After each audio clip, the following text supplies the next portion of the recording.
Hello, ladies and gentlemen, and welcome to episode number 165 of the Terminus podcast for the week of August 7th, 2021. I am your host, Ellis Temelio, otherwise known as the Admiral. You know what, I'm realizing now, I adjusted the board, I didn't leave a space for my own name, so I only have the co-host on here. But you know what, I suppose that doesn't really matter because I'm on every episode. Do you really need to know that I'm here? No. With me, I have one engineer that's... Wait, who's our host, guys? I can't remember his name. Who cares? Nobody likes him anyway. Nick Christensen is my engineer. My firemen are Jared Cole and Nick Wakefield. Hello. And Tyler is our brakeman, returning once again. Hello there. On the new Yeah, adjusted... my question was so bad. Tyler guessed it in about 30 seconds, not even 30 seconds. It's almost like you were talking about it in the VC. Yeah, Tyler doesn't really count. I wonder we how... happened to be talking about the engines in the VC, so I didn't directly say what it was, but Tyler had the Started opportunity my to figure it victory. out. You listed... Appointment television. You listed all the road Yeah. numbers. Yeah, but... Anyway. Klaus and Mantle of responsibility after the train terminates at this station.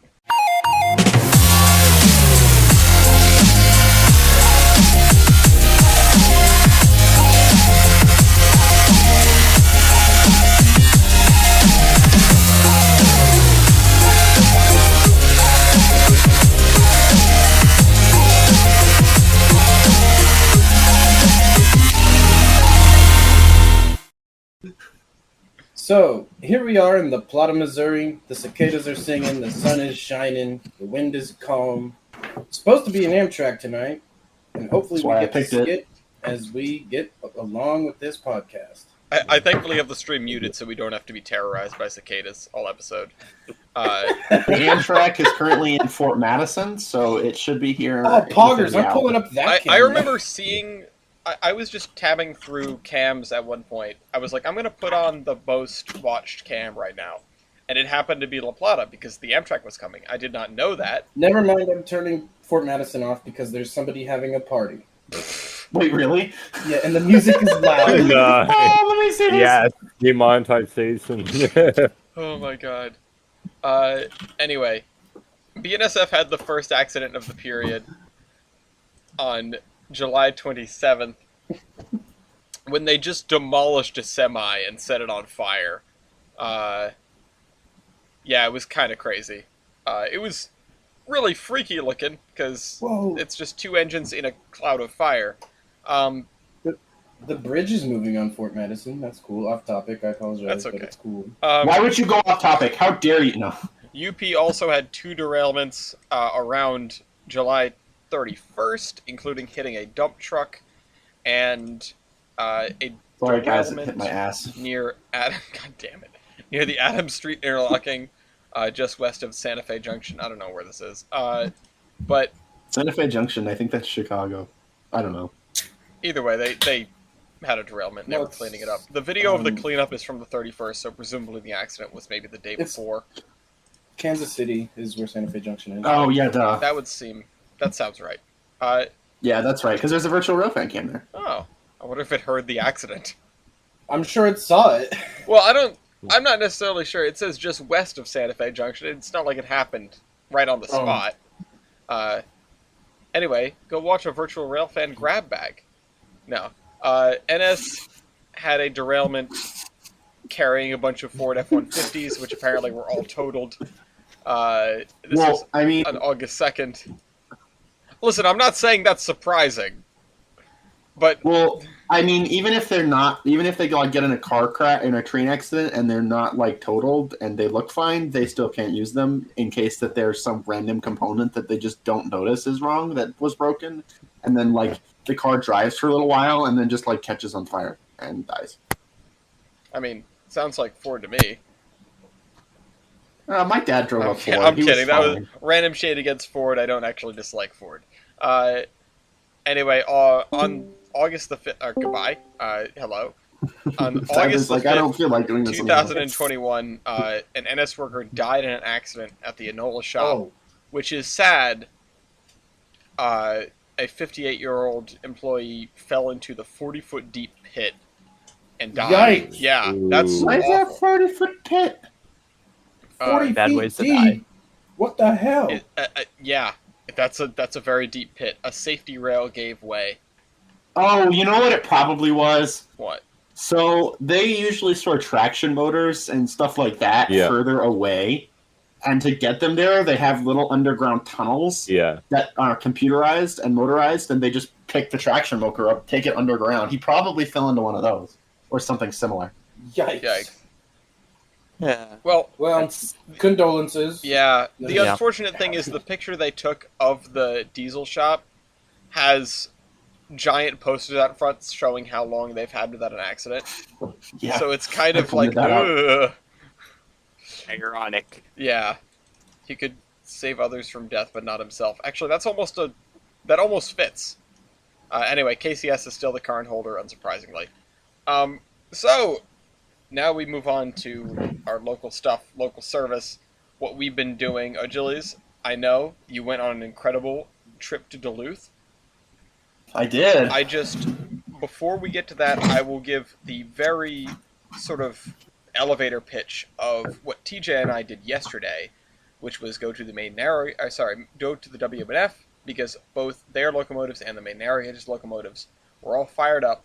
That'd be 9, 7, and 3, so that they could run a doubleheader down the mountain with 7 and 9, and trains throughout the day on the hour, rotating engines. It was awesome. And I got a lot of good pictures. I will share a couple of them now. Just give me a minute to find them. But there were a couple of huge moments, and I will try to see if I can send one of them, because I want to see everyone's reactions, if at all possible. Let's see. Can I send a video? Will it let me? I'm not sure if it will. Do you have Discord Nitro? No, I don't have Discord Nitro. It's literally free.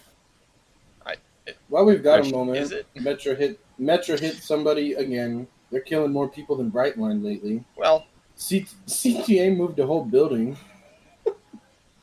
I found a new railfan spot that I want to go check out.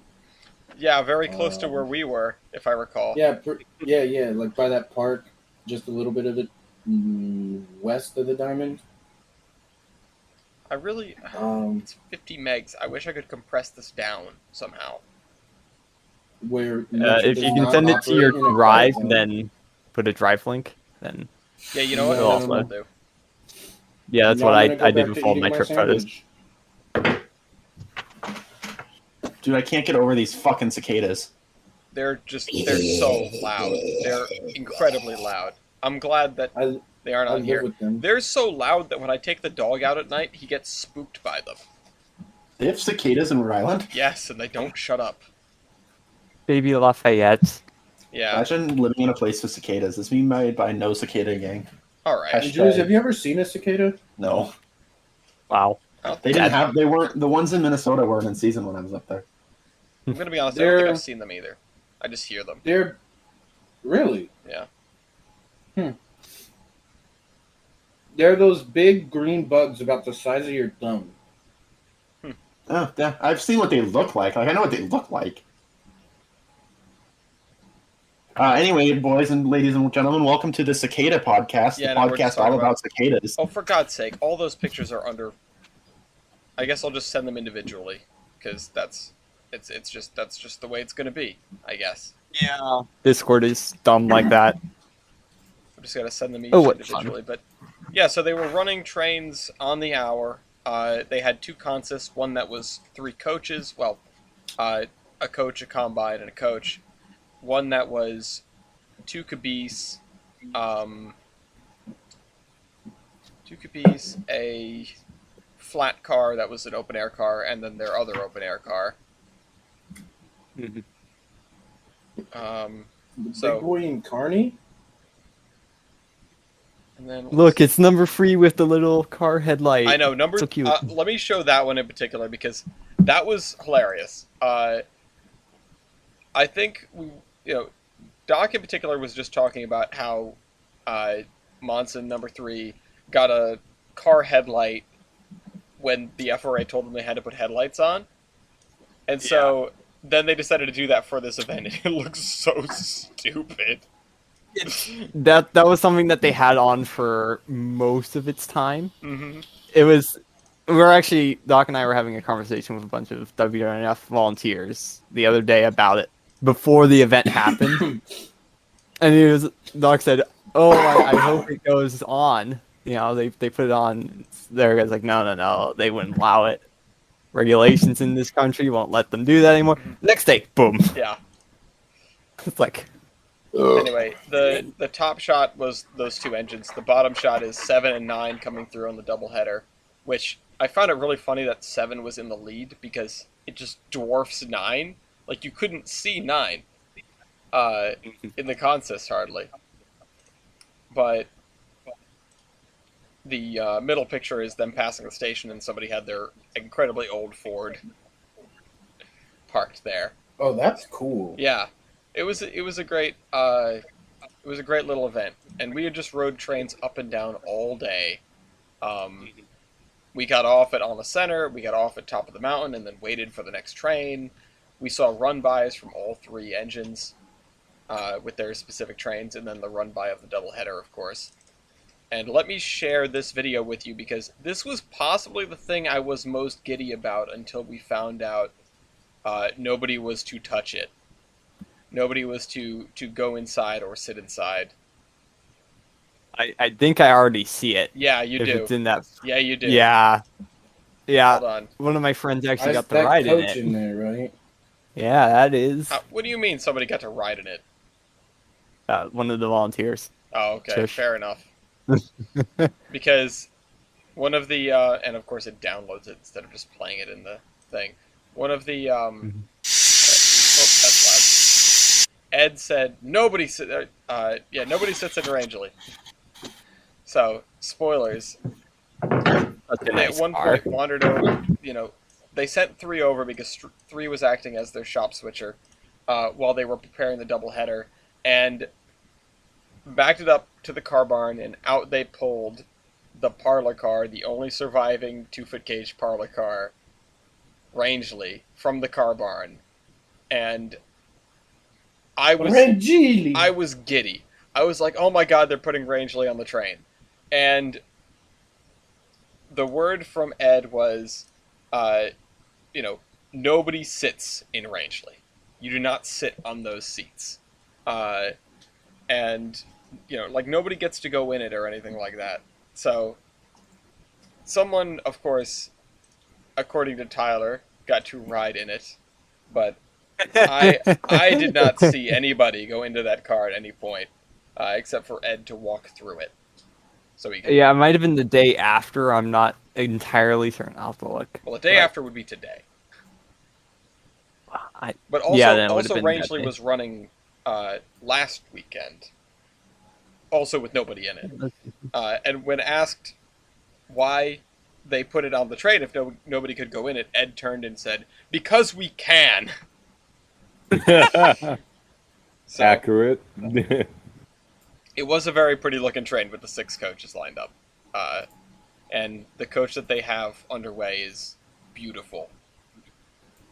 You can see it in one of those pictures. You can see it in the top picture in the car barn.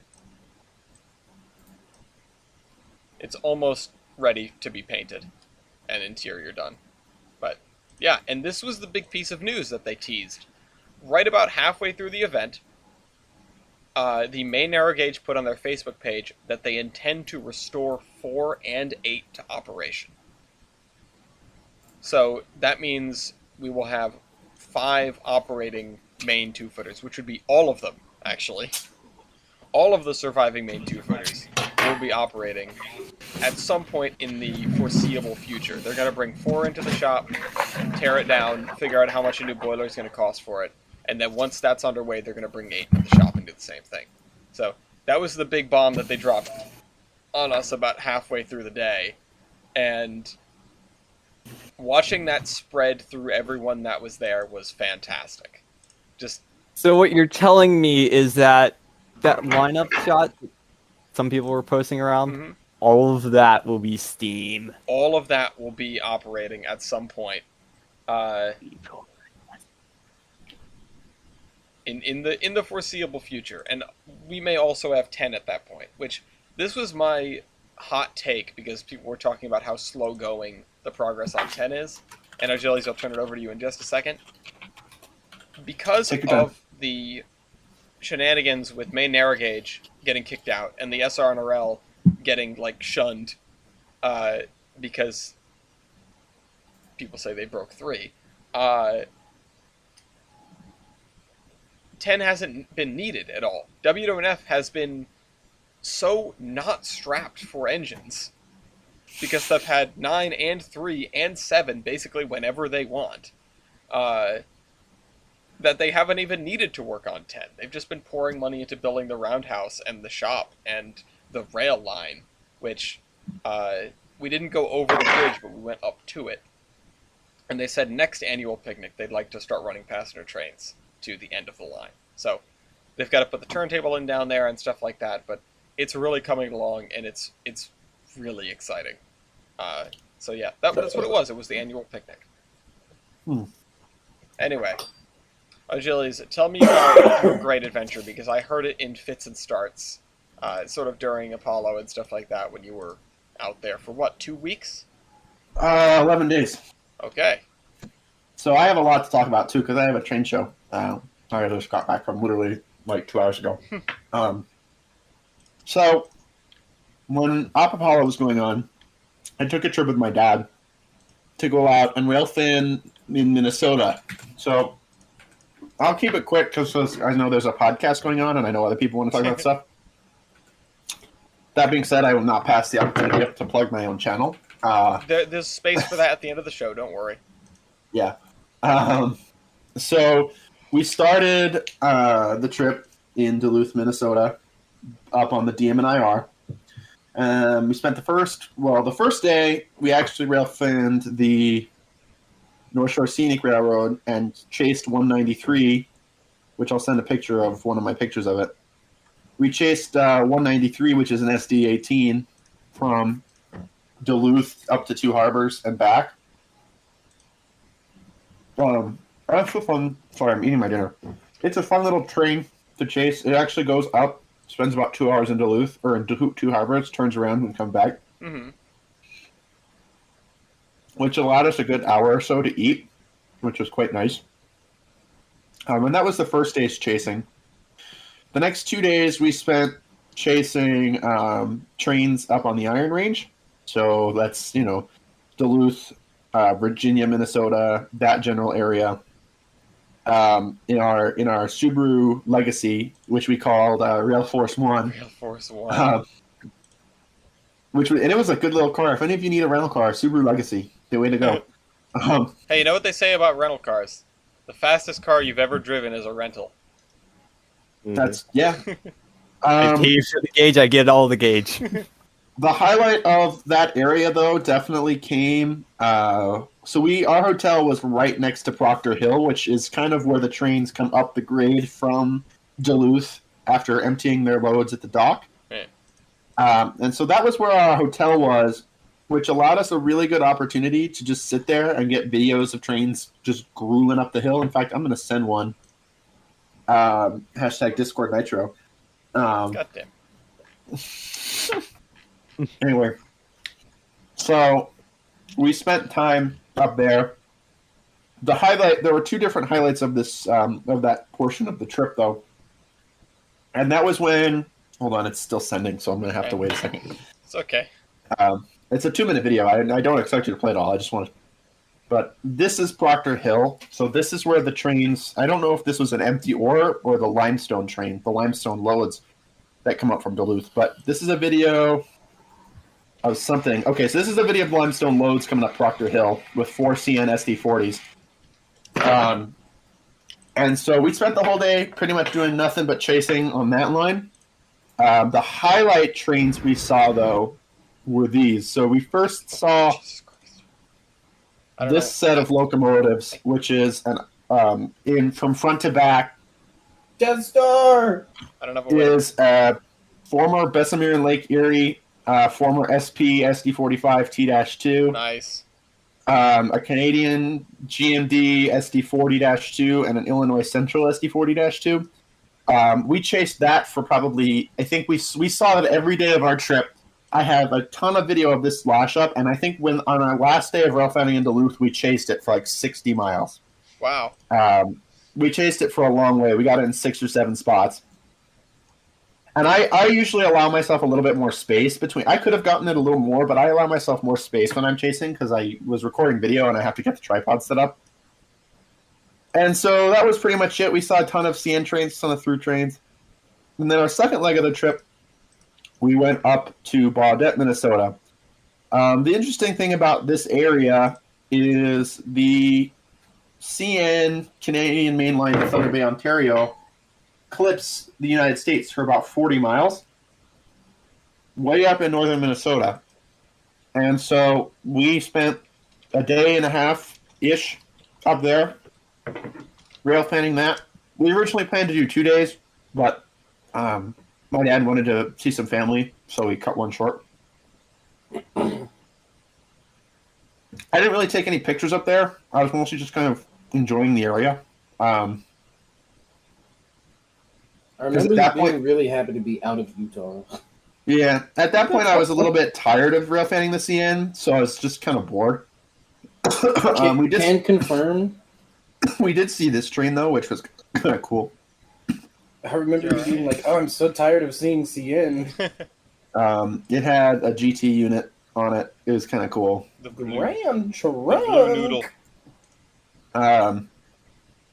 Which was kind of cool. I could finally say I had seen a Grand Trunk engine. It was really cool. So after we left Baudette, we spent a day with some family, got down to Minneapolis. Charlie took a day off.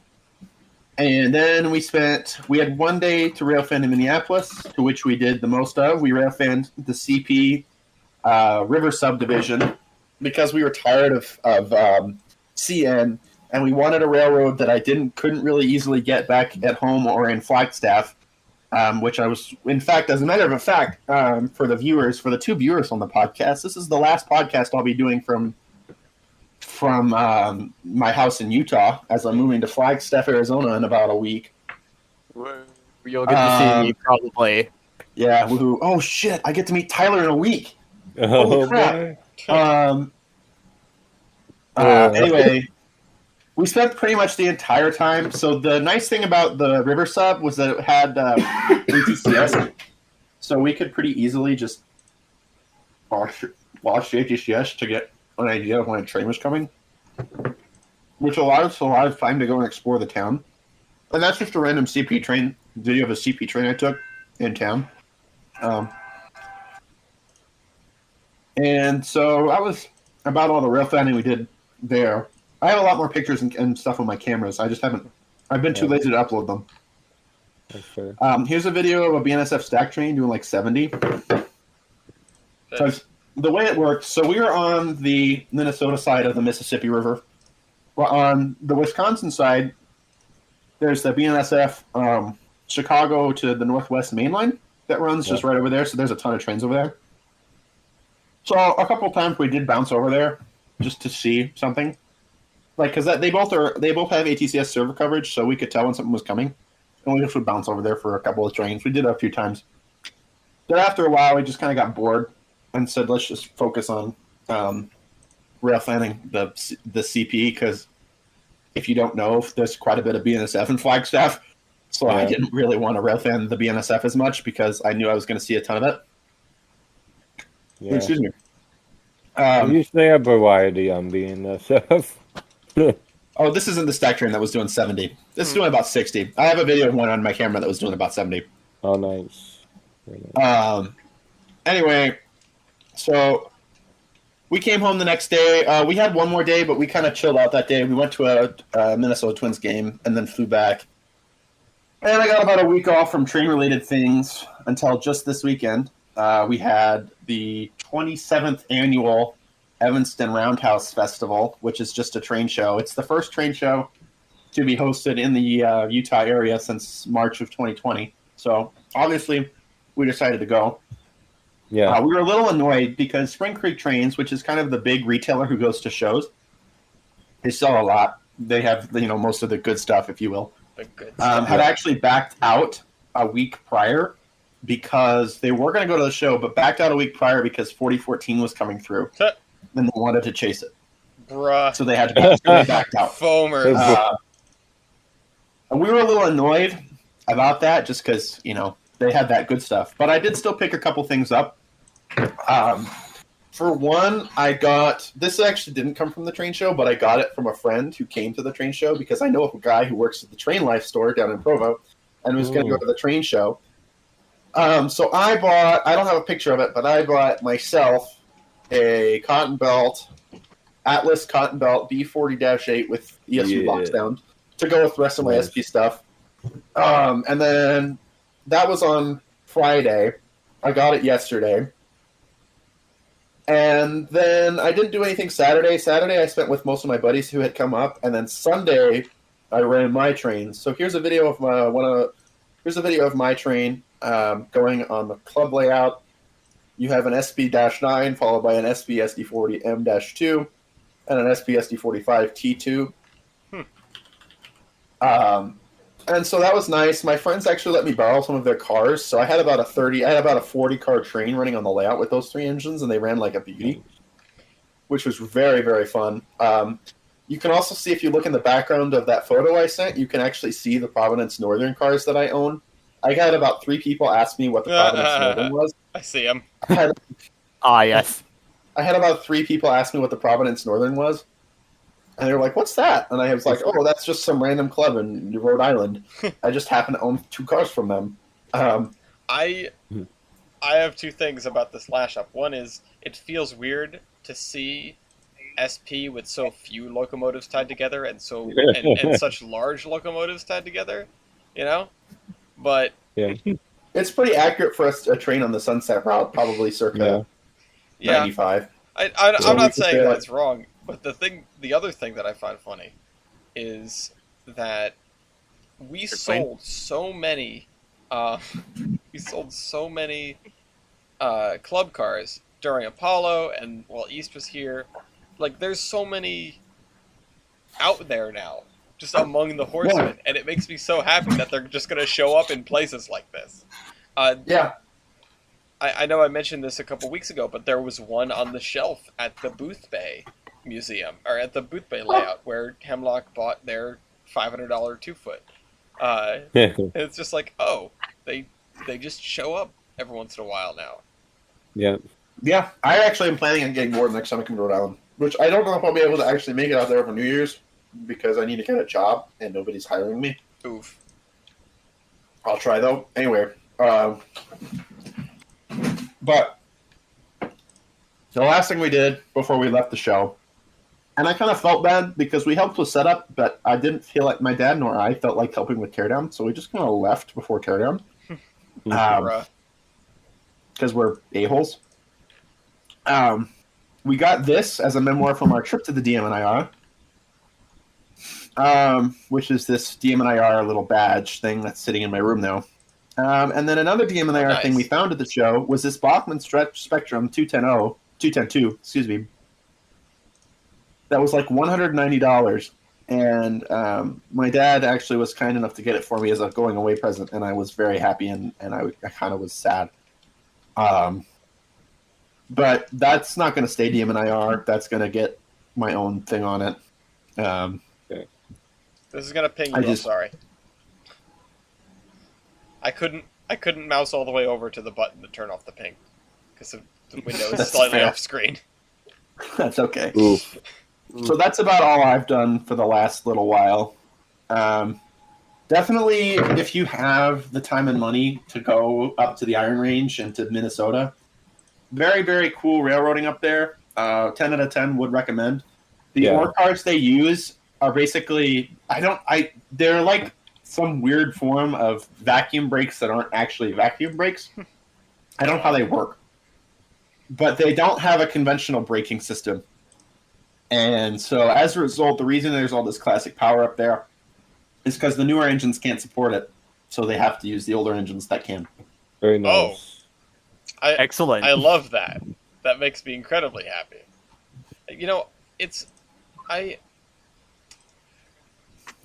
I saw all the vacuum equipment that they were putting together on, they have their 2 cars with vacuum equipment on the WWF. and 9 has the vacuum brakes, and I believe 10's going to get them, and 11's going to get them, and I'm pretty sure they're going to have them on the new car, but they have to work out all the kinks of that system before they actually start using it, because they have all those cars, and they don't hook up the vacuum brakes beyond just on 9. It's like, we were in the consist with 9 and Coach 3 and Coach 8, which all 3 of those have vacuum brakes, and they were just disconnected. It's like, well, I guess we don't need those. I also witnessed the most amazing performance by a brakeman of standing at the wrong end of the coach. The locomotive whistles, one short, which means please apply the brakes, and the brakeman looks around and then goes to walk to the other end of the coach where the brake wheel is. By the time they made it to the other end of the coach, the locomotive had whistled 2 for please release the brakes. So they never even got to apply them in the first place. Thankfully, there were presumably other brakemen on other cars that were actually standing by their brake wheels. You don't kind of like Strasbourg. Oh God, yeah, I forgot that happened. No. We don't. I don't think we got sent an article on that, or no, we did. I don't think there was. We got sent a Facebook link, and then when I tried to put it in, it didn't work. But anyway, I wanted to just wrap back around to this picture of Rangel because, oh my God, it's gorgeous. Yeah. Oh my God, I'm so jealous, but I love how they put down plastic on the floor so you could walk. Yep. And I assume that the chair that somebody's sitting in off to the left is also plasticed, because yeah, it looks like it. They were just like, you cannot touch anything. Yeah, no touchy. They were like, what do we do if we wanted to sell tickets there? And I said, auction them off, see how much people will pay for this, and then use the proceeds to restore the car. But yeah, so then this lineup of locomotives that, yes, someday in the foreseeable future they will all be restored. So, Julius, I appreciate you sharing about your trip. That is really cool, and I love seeing would those be 2nd-gen diesels or 3rd-gen diesels? Second and third. Okay, out and about. What? Hard to find now. Most places. Yeah. Hell yeah. CN seems to be the exception. NS as well. They have Jeeps and stuff that they still. They retired a lot of theirs. Yeah, they've been not homogenizing. They've been sort of. Homogenizing is kind of an appropriate word, though. Is it? Okay, I wasn't sure. Yeah, they've been trying to make all their fleet the same. Tyler, I see some stuff. I see some stuff from you. I know we're a little bit over time here, but I did want to give you room to talk. Okay. Taylor, you don't actually get room to talk per my decree, so wow.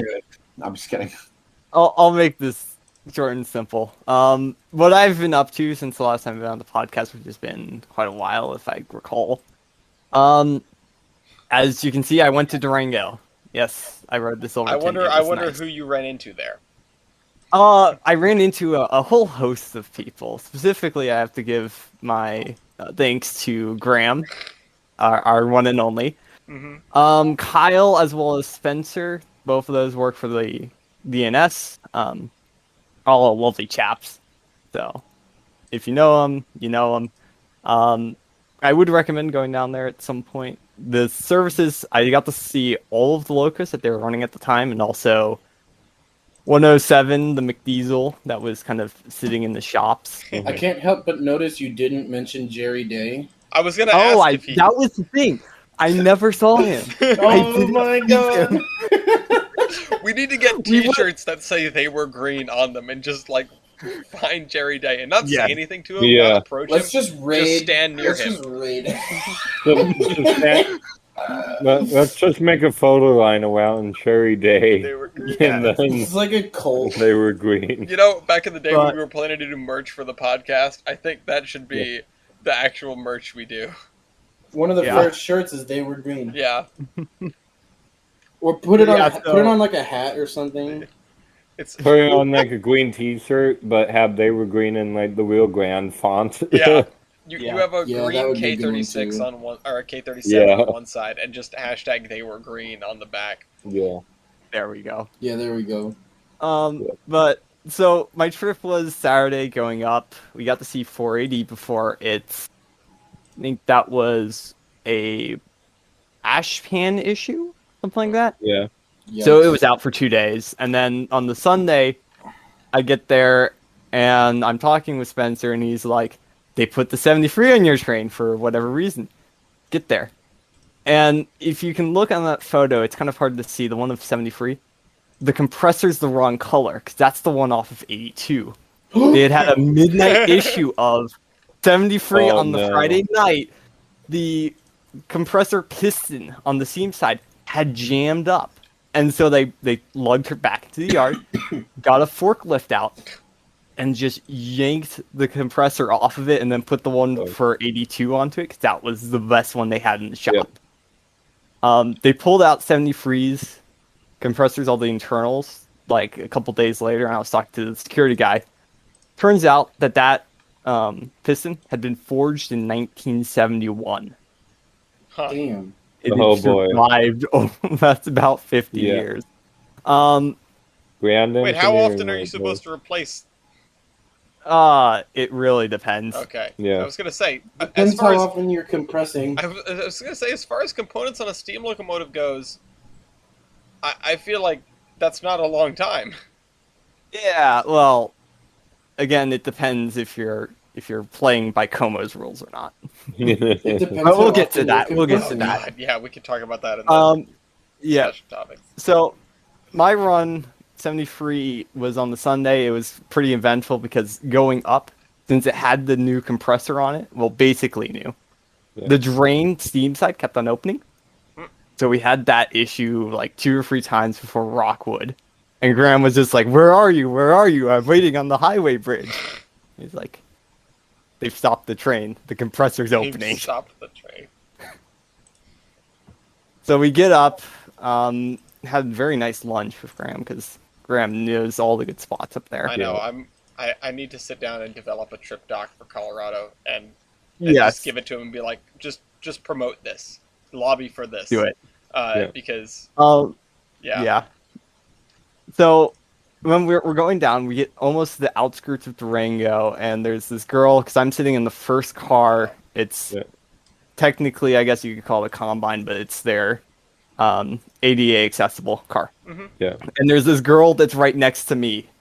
Well, not next to me, but like she's a row front and on the right side, while I'm on the left, and she's like, Yeah. "This is so boring. Yeah, Bruh. how can this dude work here for 8 years?" And then a little bit after that, we just hear this whoosh. The train jerks. The radios come alive. In between the Alamos and the Silver Vista, the air hose had broken open. Oh, whip. Oh my god. And so we were sitting there for 10 minutes. The fireman had to come out with a teeter bar to go and get the hose off and put a new one on. Thankfully, my friend in the car shop didn't have a long night that time, because it was just a quick fix. But yeah, that was an eventful journey. Fantastic. Well, Besides that, do you want to just quickly go over since it pertains to you now, what? the game? The game? Yes. I've got a game to talk about. Okay. Well, I mean, you can talk about the changes, but I was asked to do a Let's Play in the new version of American Railroads, which is yet to come out. And so look for that on the channel at some point in the next few weeks, probably. Yep. We're working diligently on getting some more content into it, as well as bug fixing before it comes out to some assorted group of lucky beta testers. Yeah. As you can see, there's a couple of new That locos. you may or may not know. Yep. So watch out for that. There's some progress. Yes. I am looking Can't forward really to this. show all of it because Yeah. And TBA, there's something going on with Derail, you said? Yeah, like they rehauled the entire progress list on their Deer Valley community unlocked. Oh, cool. Like if you scroll down, it's all categorized. Like there's train simulation, locomotion, and they have so many different units that they're actually working on. Mhm. They're working on electrifying the entire world, reworking the track network, adding signals, double tracks, and stuff like that. Like they're actually going places. Their next big update that they've announced is they're just going to straight up call it Derail Valley Simulator now. Mm-hmm. And they've also added more status as to where things are in production. Like passenger jobs, AI traffic is labeled as far off, and now 2-player co-op is now labeled as uncertain. So, yeah. Listen, if the modders can do it. If the modders can do it, then just hire the modders, bro. Come on. I'm pretty sure companies have done that. Yeah. You build your game to be multiplayer from the start. That's yeah, that too. If what only. they're doing though, because like the guy who made the day-night cycle mod definitely got that implemented into the game. But like they're still doing things and stuff. I know, like I haven't played the game in a while, but I mean they're still working on it. And where is the 2-player co-op uncertain? Dun dun dun. Well, I mean, unsurprisingly, we're probably gonna get a mod for it anyway. So also new cars and then like 50 plus new cargo types. Like holy cow! I like all the new locomotives we're getting.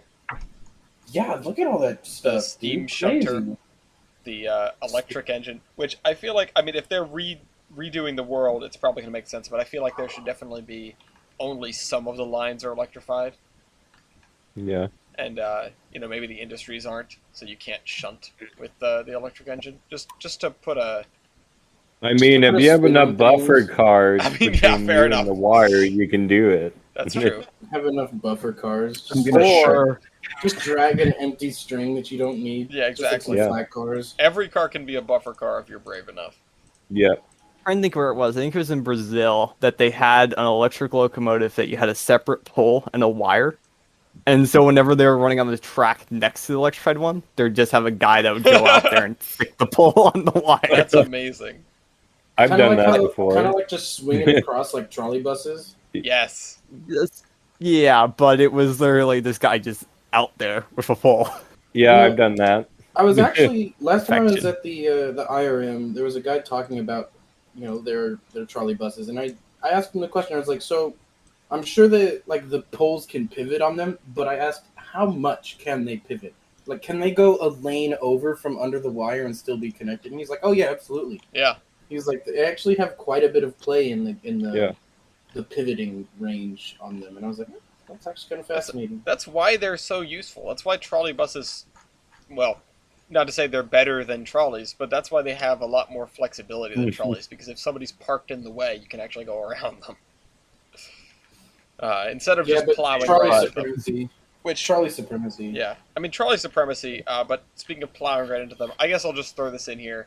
Well, there's your problem, already covered it. The MBTA had a trolley accident. Oops.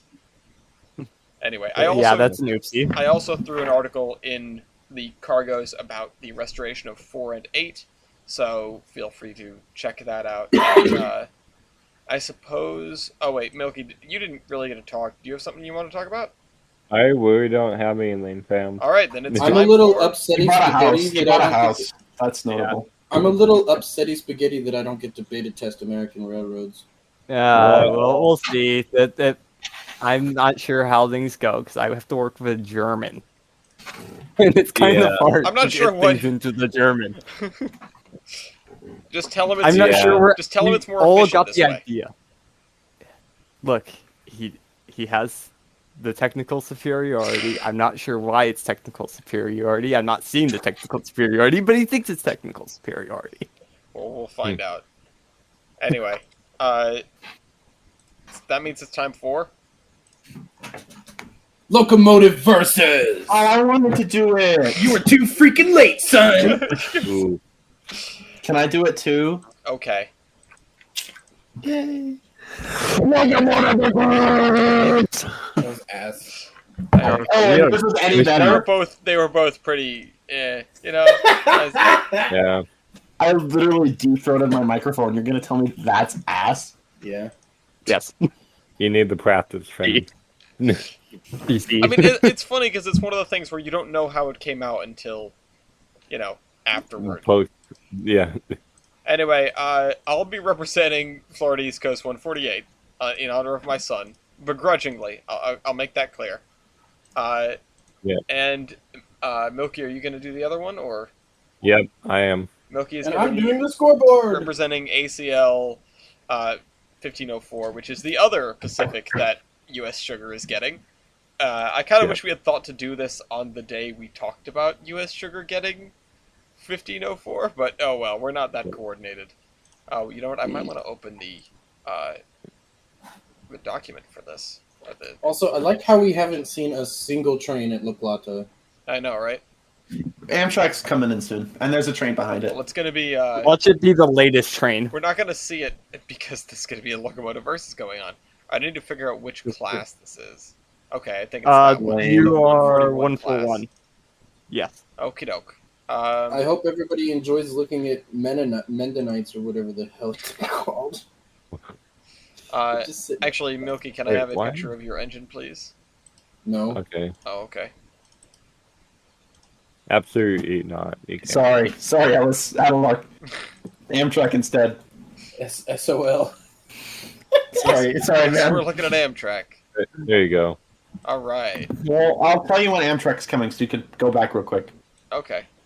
I might do that. Might. Keyword might. Anyway, you guys get to figure out who's going to go first here. Because I don't... I vote FEC. Yeah? Yeah. All right. I guess nobody else has anything to say on that matter, so Nobody else is, FEC everybody it else is. mute. Okay. I welcome. voted too because he burns superior. Let's see. I'm going to look at these different engines. You know... Oh, man, what am I going to start with? Screw it. Minimum weight of rail. Minimum weight of whale. Let's freaking go 93 pounds. 70 pounds. I figured. Yeah, one I'm point just looking for at the these two FEC. and going, that boiler barrel's really small on 148. Yeah. Okay, so let's do weight on drivers. Weight on drivers. So close to greatness.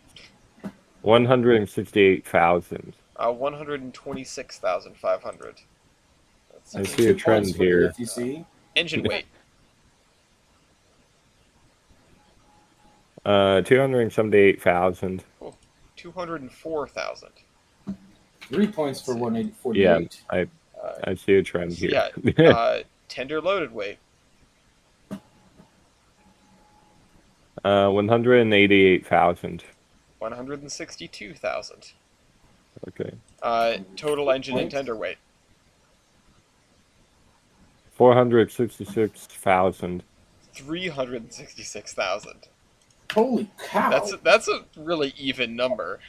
I'm glad we changed it by exactly 100,000 pounds. That's the exact. Yeah. Okay. Let's see. 5 points for 148. I'm gonna do overall wheelbase. Overall wheelbase. 70.79. 60.17. 6. Okay. Let's see. What am I gonna do here? All right. I've sort of run out of the easy stats to win with a much smaller engine. Yeah. Now what?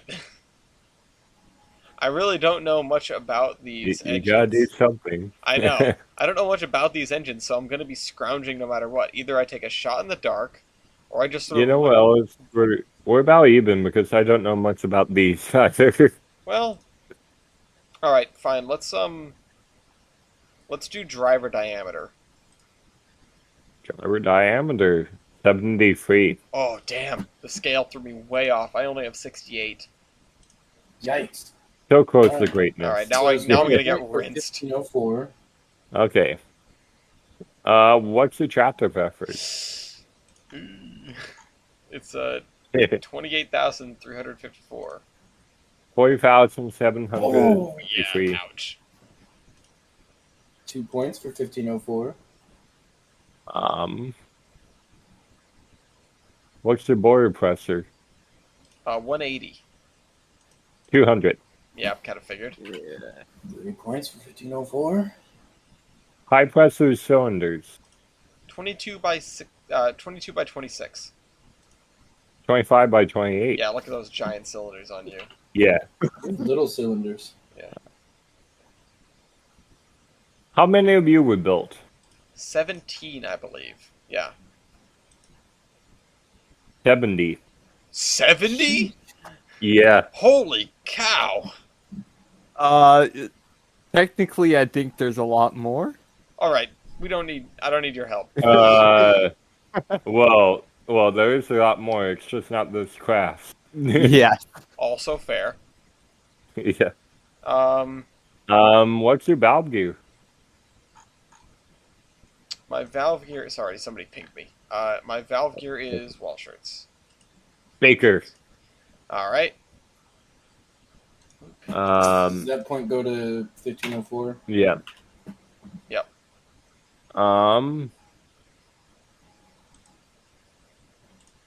You built. 1920.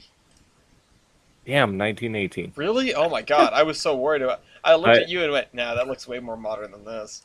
So 148 has 7 points. I did the exact opposite to you. I'm like, he Coming back gotta with be older. 148. Yeah, it just looks old. All right, man, Yeah. I don't really know what to do with this because again, I'm sort of over a barrel here. I think there's one you might win. Let's do.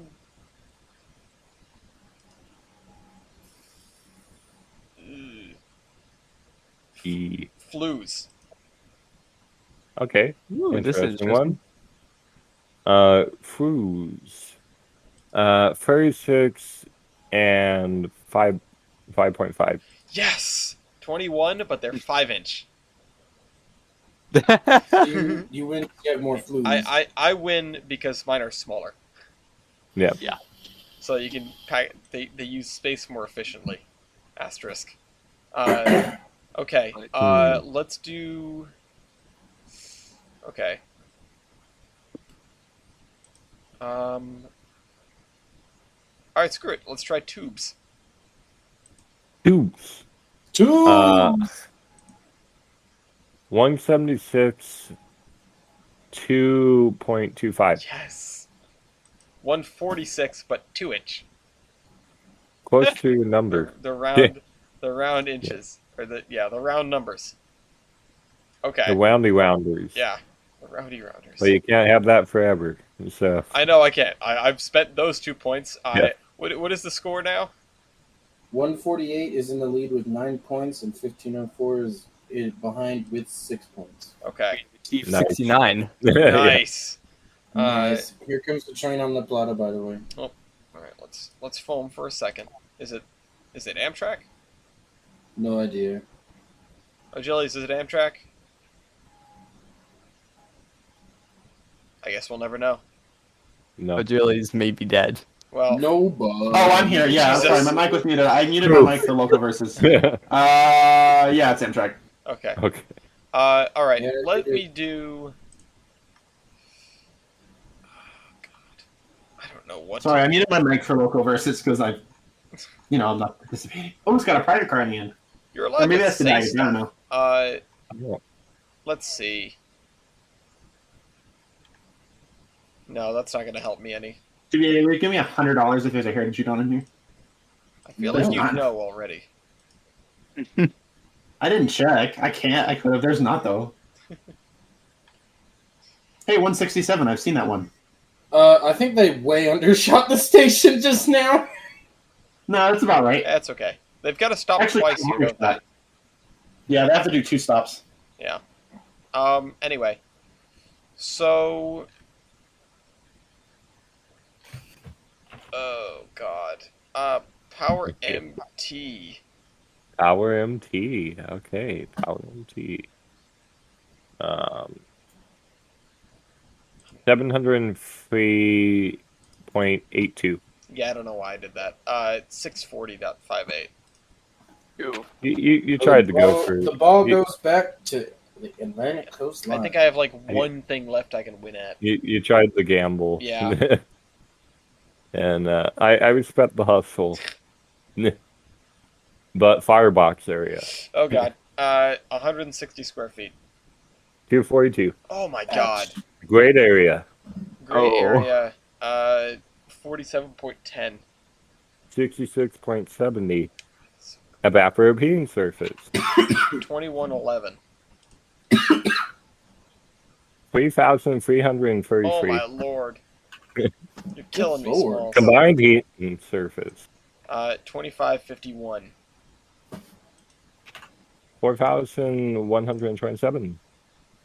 Superheating surface, because I realized I skipped that. 440. Well, oof. Wait, what? Superheating surface is what I said. Yeah, 440. Oh, 440. I thought you just said 40, and I was No. going to be like, oof. No, okay, I was really wondering why you were oofing at me. Okay, 794. Ouch. Oh my god. Evaporative heating surface divided by cylinder volume. 184.53.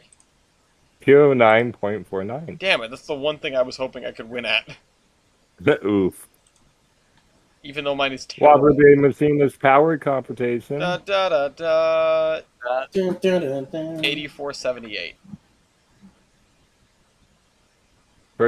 13,440. Yeah, no kidding. It's a lot of damage. Yeah, Same as the How about a little more? Descendants. 9919. 15,875. Same as the above, but substitute firebox area for grade area. 336996.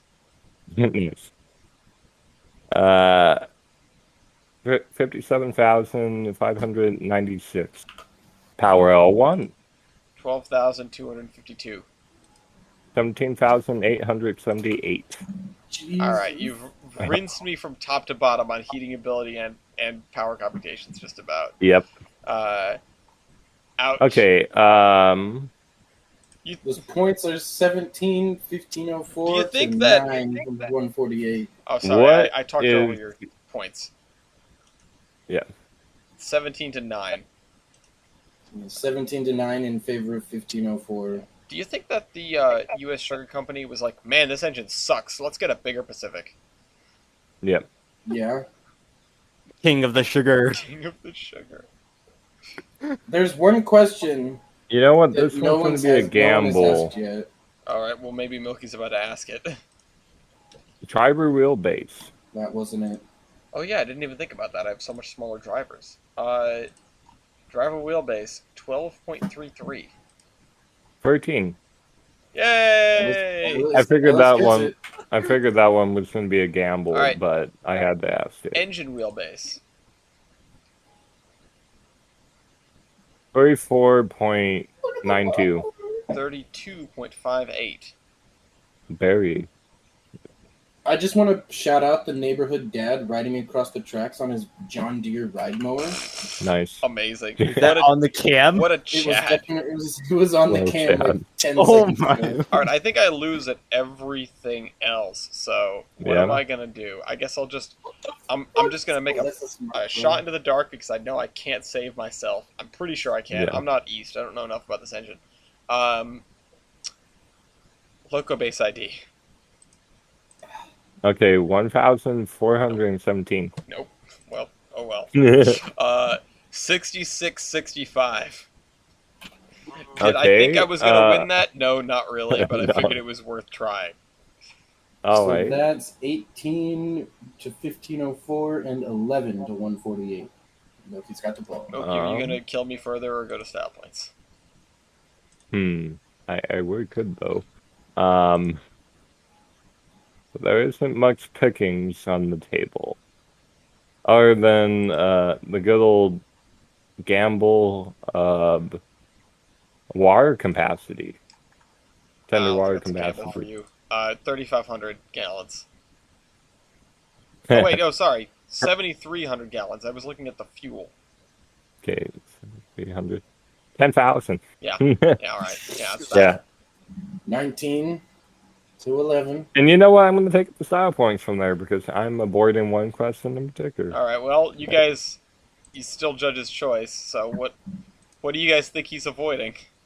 Factor of adhesion. I actually forgot about that one. Oh man, I've been avoiding that one. 4.47. 4.12. Yeah, okay, that's kind of what I thought. I just Damn, got I thought Ellis Yeah. was gonna win that. Oh, Ratio of driving wheel base to overall. okay, 0.38. 0.37. Yay! Yeah, that one I was being around the bush on. So Ellis gets that point. Yeah. Yes. All right, it's 20-12. Well, 2012 was the end of the world, so what does it matter? Yeah. Damn near. All right. Imagine if we killed Harambe in 2012 instead of 2016, how quickly things would have gone downhill. Oh, then the timeline would be terrible. Yeah. It'd be screwed. Rest in peace, Harambe. Dicks out. All right, Achilles gets a call. If he Judge's wants one. choice. Calling Nicholas Wakefield to the stands. Nope. No, And the wheels Going from here, Sadie, going once. please stand up. Going, going once. twice. Going twice. All right, he does it. Sold. He gets nothing. Sold. All right, I survived an extreme event. Yeah, you survived the hurricane. I survived a hurricane. I just gave East a point for that, or I gave not East. Did I give it to East? I think it Yeah, might be. I gave it to who- whoever was doing 148 in the Yeah. Royale. Now, Also- are style points added to the overall score? Yes. Yes. Okay, so 13 for 148. Unlike local Royale, I just add them in as we go. I also am currently in service. Yeah. 14. Shut up. Milky, when were you retired? Okay. 1952, but I was placed in storage by my railroad. Let's see. Yeah, I think I don't know when I was actually fully retired, but it was doing random excursions on the Black River until 77 while it was USSC. Much longer than me. Yeah. yeah. Anyway, Although so I get a I point was for praised that. on although I was praised on display in front of my home company's headquarters. You guys will. If Achilles was here, he would be the tiebreaker. I am here. Okay. I am here. Okay. I am here. I- I just had to use the bathroom. Well, you missed us trying to summon you. But anyway, so you guys get to decide whether it's a style point for him, because I'm not in the running on this. I You don't know. see, Like, I will give a point on that, but also give 148 a point for operating for its former owner, as in like it's sticking with its owner in operation. see, I don't know. I don't know if I want to give a point for being on display, because we've done engines that are on display before and have not given them a point for just simply being on display. Well, it's Well, being on but display in how front of many his of- company's being on the- headquarters. Yeah. So, you're still only on display. Well, Achilles the How many tiebreaking vote on this Steam one. Okay. Achilles, does he get a point for being on display in front of his company's headquarters? 5, Hey. 4, Achilles, get over He sure here. takes a lot of 2, bathroom breaks. 1, Yeah. 0. Think about how many steam locomotives have been praised in front of company headquarters. All right, fine. I'll give it to him. Oh, I Yes. don't think- Take a po- Not many. give 1504. Yes, point. Okay. You should probably not mute yourself because you're I know. I keep like using TikTok and then having to mute. God damn it. Okay, you get a point for Yeah. that. I appreciate that you don't want us to get demonetized. Well, yeah. Trying- simply- hold on. Don't- I don't think I should get a point because I'm trying to like not. You're watching TikTok during the show. You're watching TikTok when we're supposed to be out doing the podcast. I bet you Yeah. East would be watching TikTok on the show right now And too. he should get a Well, point guess what? too. What does that He matter? is Yeah. on the podcast. You don't get to do that. We're here to do a podcast. Yeah. I'd rather be playing Elite, but here I am. Bruh. We'll do a podcast in Anyhow. Elite one of these days. Just Sick. you know what's unfortunate? We never used the podcast studio that I built in Minecraft. No. Oops, and I accidentally closed out of the Florida East Coast page. Well, that's okay. Yeah, I don't honestly know anything else I could throw out for this engine. Blue Comet. Oh yeah, well, an excursion career, yeah, I guess a really storied excursion career. I guess I can Yeah. get a point And for that. also, I guess you get a point for because I don't think we gave you the point for currently operating. No, we did. That was the first one I All right. grabbed. Let's see what else is there. We both have white walls. Yeah. Yeah, you will. The paint point is totally a wash. Yeah. We both have doors. Yeah. I was looking for all-weather cabs. No. I don't think so. I No. don't know if like, It's Florida, man. power reverse? Question mark. Both of them do. Yep. Yeah. What if I would say though, I kind of Milky, you'll probably agree with me that oil burner, we don't typically give a point, but in between the two, she's going to be easier to maintain. Well, has US Sugar I'm not ever the burned one coal? opposed to Or that. Sorry, has 148 ever but- burned coal? 148, no. No, then no. That's not a point. I was about ready to say you're gonna have to argue that with Ellis. I am very much in favor, but I am biased. No, yeah, no, I don't. I don't So, give unless it's a particularly unusual and cool fuel type. I don't give points unless it's something that's like, oh, you've changed fuel types over the course of your life. In the picture of 1504, it looks like it's missing a marker light. It is. Yeah, It totally well- is. it is. Oh well. 148 Minus 1 has... No. 148 has roller bearings on at least the tender. I believe Okay. also on the loco because that was something that US Sugar did. Oh, Looks like okay, that's Oh nice. yeah, 148 does. That's nice. TLC Um, 1504.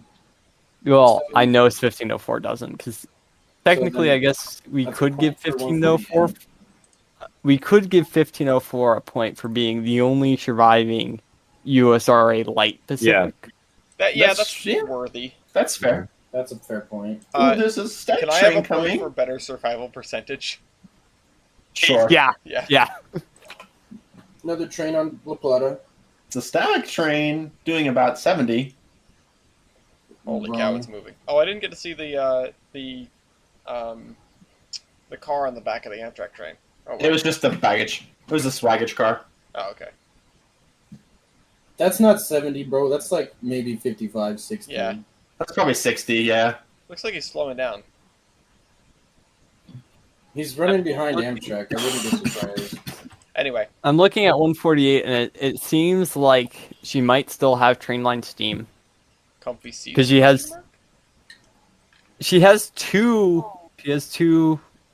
At least one airline, and then something else. You know, and I'm not sure what it is. I would assume that 148 has trainline steam, and this is a really random reason as to why. But 148 ran for the Valley Railroad, and the Valley Railroad uses trainline steam. Yeah. So it stands to reason that 148 would have kept that capability for them. Yes. Well, I let I would that point assume slide. that 1504 would also have trainline steam. Yeah. Well, she's running in Florida. But That's the thing. Can we get a picture of the back? Let me see. yeah, that one. Yeah, can you throw it? It's partially obscured by a fence, but this entire thing's partially obscured by a fence. No, that's not super helpful. Yeah, it looks like it has it. Okay, yeah. On the So, front, so at least. no point for comfy seats either way. No, yeah, no point. Do they both have like power? Yeah, they both Yeah, they have both power. have power and stuff. reverse. Yeah. I'm gonna power reverse your mom. Okay. I'll give myself the point for that one too. No, you don't need to take a point for that. I've said so much worse. Maybe not today, but Tyler already did it. oh No, well. that's not Tyler. That's TBA. Well, TBA is doing the points all around. You know, whatever. All right, so I think that's it. I mean, I can't think of anything else. And Yeah. what's the final Yeah. score? I'm sure I got rinsed. So the Yeah, final it was score only is 5-point difference. 22 to 17 in favor of 1504. All right. Well, GG, Milky. you definitely a bigger, PG. more powerful engine, which is why I added a suggested topic that is 1504 versus a K4. That would be a fun one, dude. Yeah. I saw you put that in, and I was like, yeah. USRA standards Versus- versus supposed standards. Fancy standards. Actually, yeah, I hadn't thought about that. That's great. Yeah. I'm looking forward to doing this. Standards. It's the standard off. Standard. Which one is more standard? All right. Well, let me write this down. So, I didn't even write down who it was. Locomotive versus ACL 1504. And we're going to copy that. And it just put it on the other side of the page for some reason. Thanks a lot. We raised Cain. Everything. Not even so much with this, because that's not really a pun. But why does everything on railroads or railroad news have to be a pun? There was something that we had, and I can't remember what it was now. But I remember a pun from years ago. oh god, which one was that? Black on track. God damn, redacted. Redacted on track. We adapted as we adapted. I'm not trying to offend anybody. It's literally what it was. I know. Yeah. Just that's the episode name that we had to change because Weibel started working there, and it's like, we shouldn't say bad things about them. No. All right. Anyway, who are we voting for? I'm gonna go for probably 148. Okay. I will concur with this. 148 is, in my opinion, the cuter of the two chooches. I'm gonna vote 1504 because damn, that thing looks good. Yeah, I'm gonna be honest. I think 148 looks kind of Yeah. stupid. I don't really like. Yeah, I I don't really like my the high look of it. headlights. Actually, yeah, I agree with God Tyler. damn it. I like the headlights. Headlights. 1504 looks fucking Yeah. epic, dude. Well, 1504 is the thing Does that gave us 1504 have a a modern booster? loco. Does 1504 have a booster? It is No. Pacific.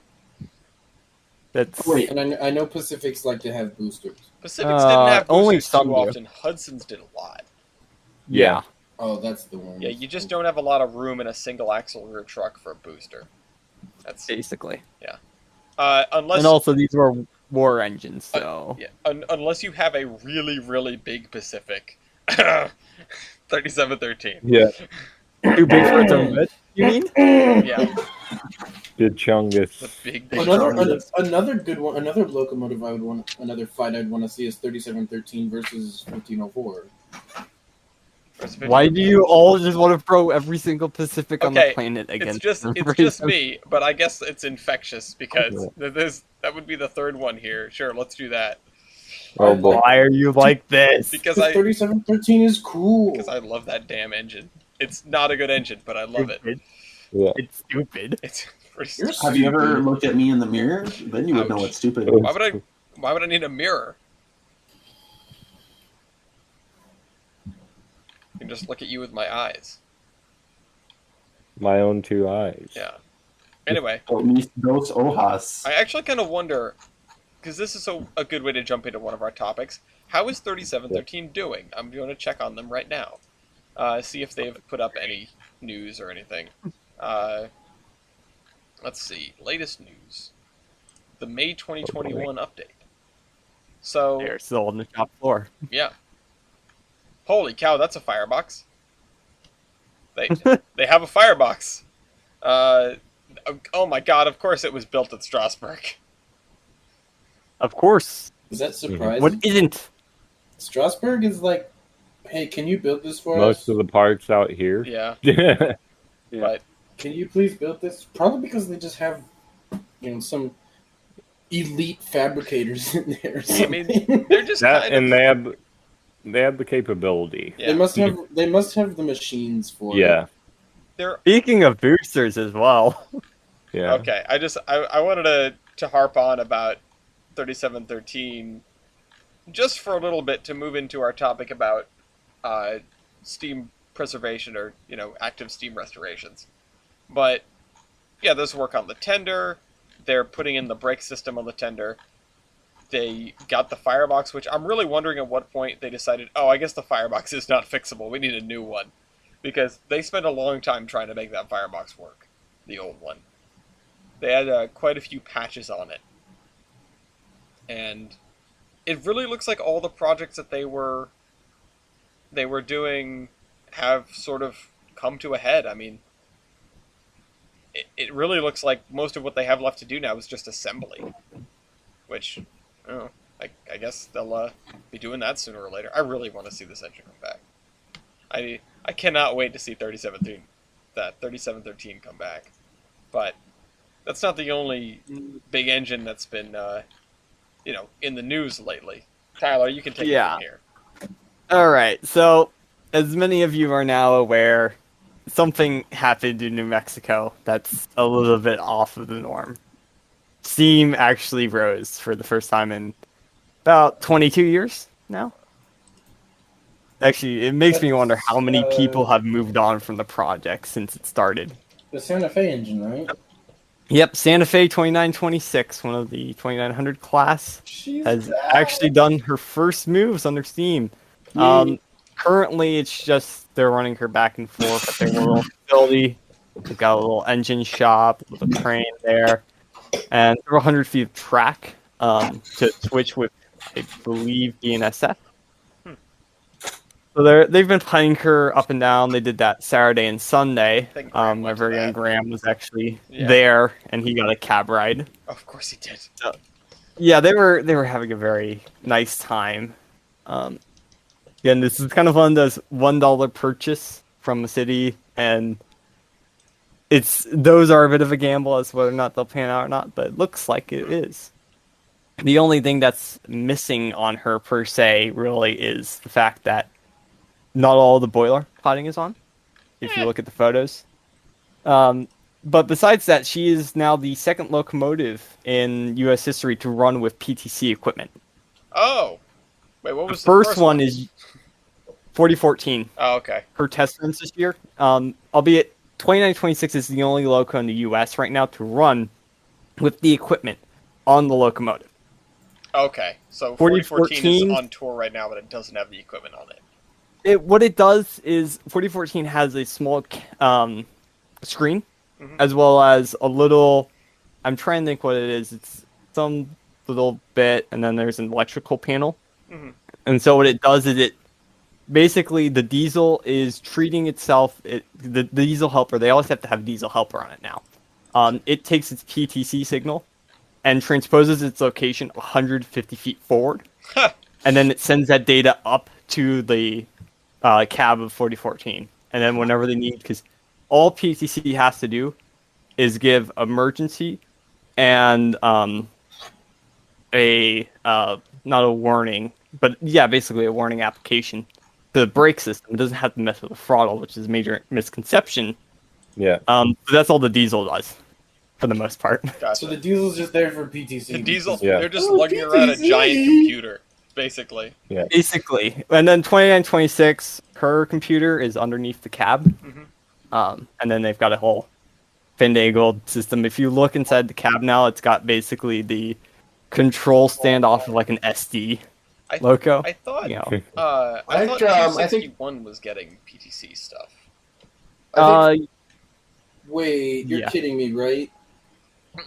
They have a control stand instead.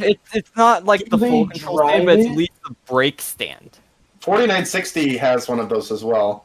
Yeah, it's at least the brake stand. I'm not sure what sort of brake equipment it is, but So it's got like diesel components in the Steamcast. Basically, that's weird. It is a bit weird, but the public, Joe Public doesn't see it, so we're fine. Yeah, but we're foamers. Yeah, we're foamers. How dare but you? We don't get time. You're not hysterically accurate. Yeah, when I try to research locos, cab interior photos are always the hardest thing because back in the day nobody wanted to go in there with a camera, and now we don't let them in because of safety. Stares at the one cab photo of you into 50. Yeah. Yeah. I don't even think I have that. Yeah, no, I think it's kind of funny. On the Note 2926, it has MU capabilities. It Yes, can it MU with does. diesels. It MUs with diesels. That's They have a anyhow, full. Sorry, I was yeah, just. well, I was going to go off of that because they have that MU capability. Their plans are the state of New Mexico will help fund them and give them permission to run on state rails, which currently I think that's part of BNSF. So they can go up to I think Raton Pass, Oh yeah. and they also have an open invitation to run on the Grand Canyon Railway. So I'm hoping that happens soon. There's That's been cool. some small talks in the mill. right. I can't reveal anything. I don't know everything because I haven't talked to Kyle in a while, but yeah. could happen. We'll see. I think it's quite interesting. These locomotives typically also receive full, like especially 2926 and like 4960, like the bigger engines that regularly run with diesel will or already do regularly run with diesels receive full air brake upgrades. Like 2926 and 4960 have modern 26L air brakes. Yeah.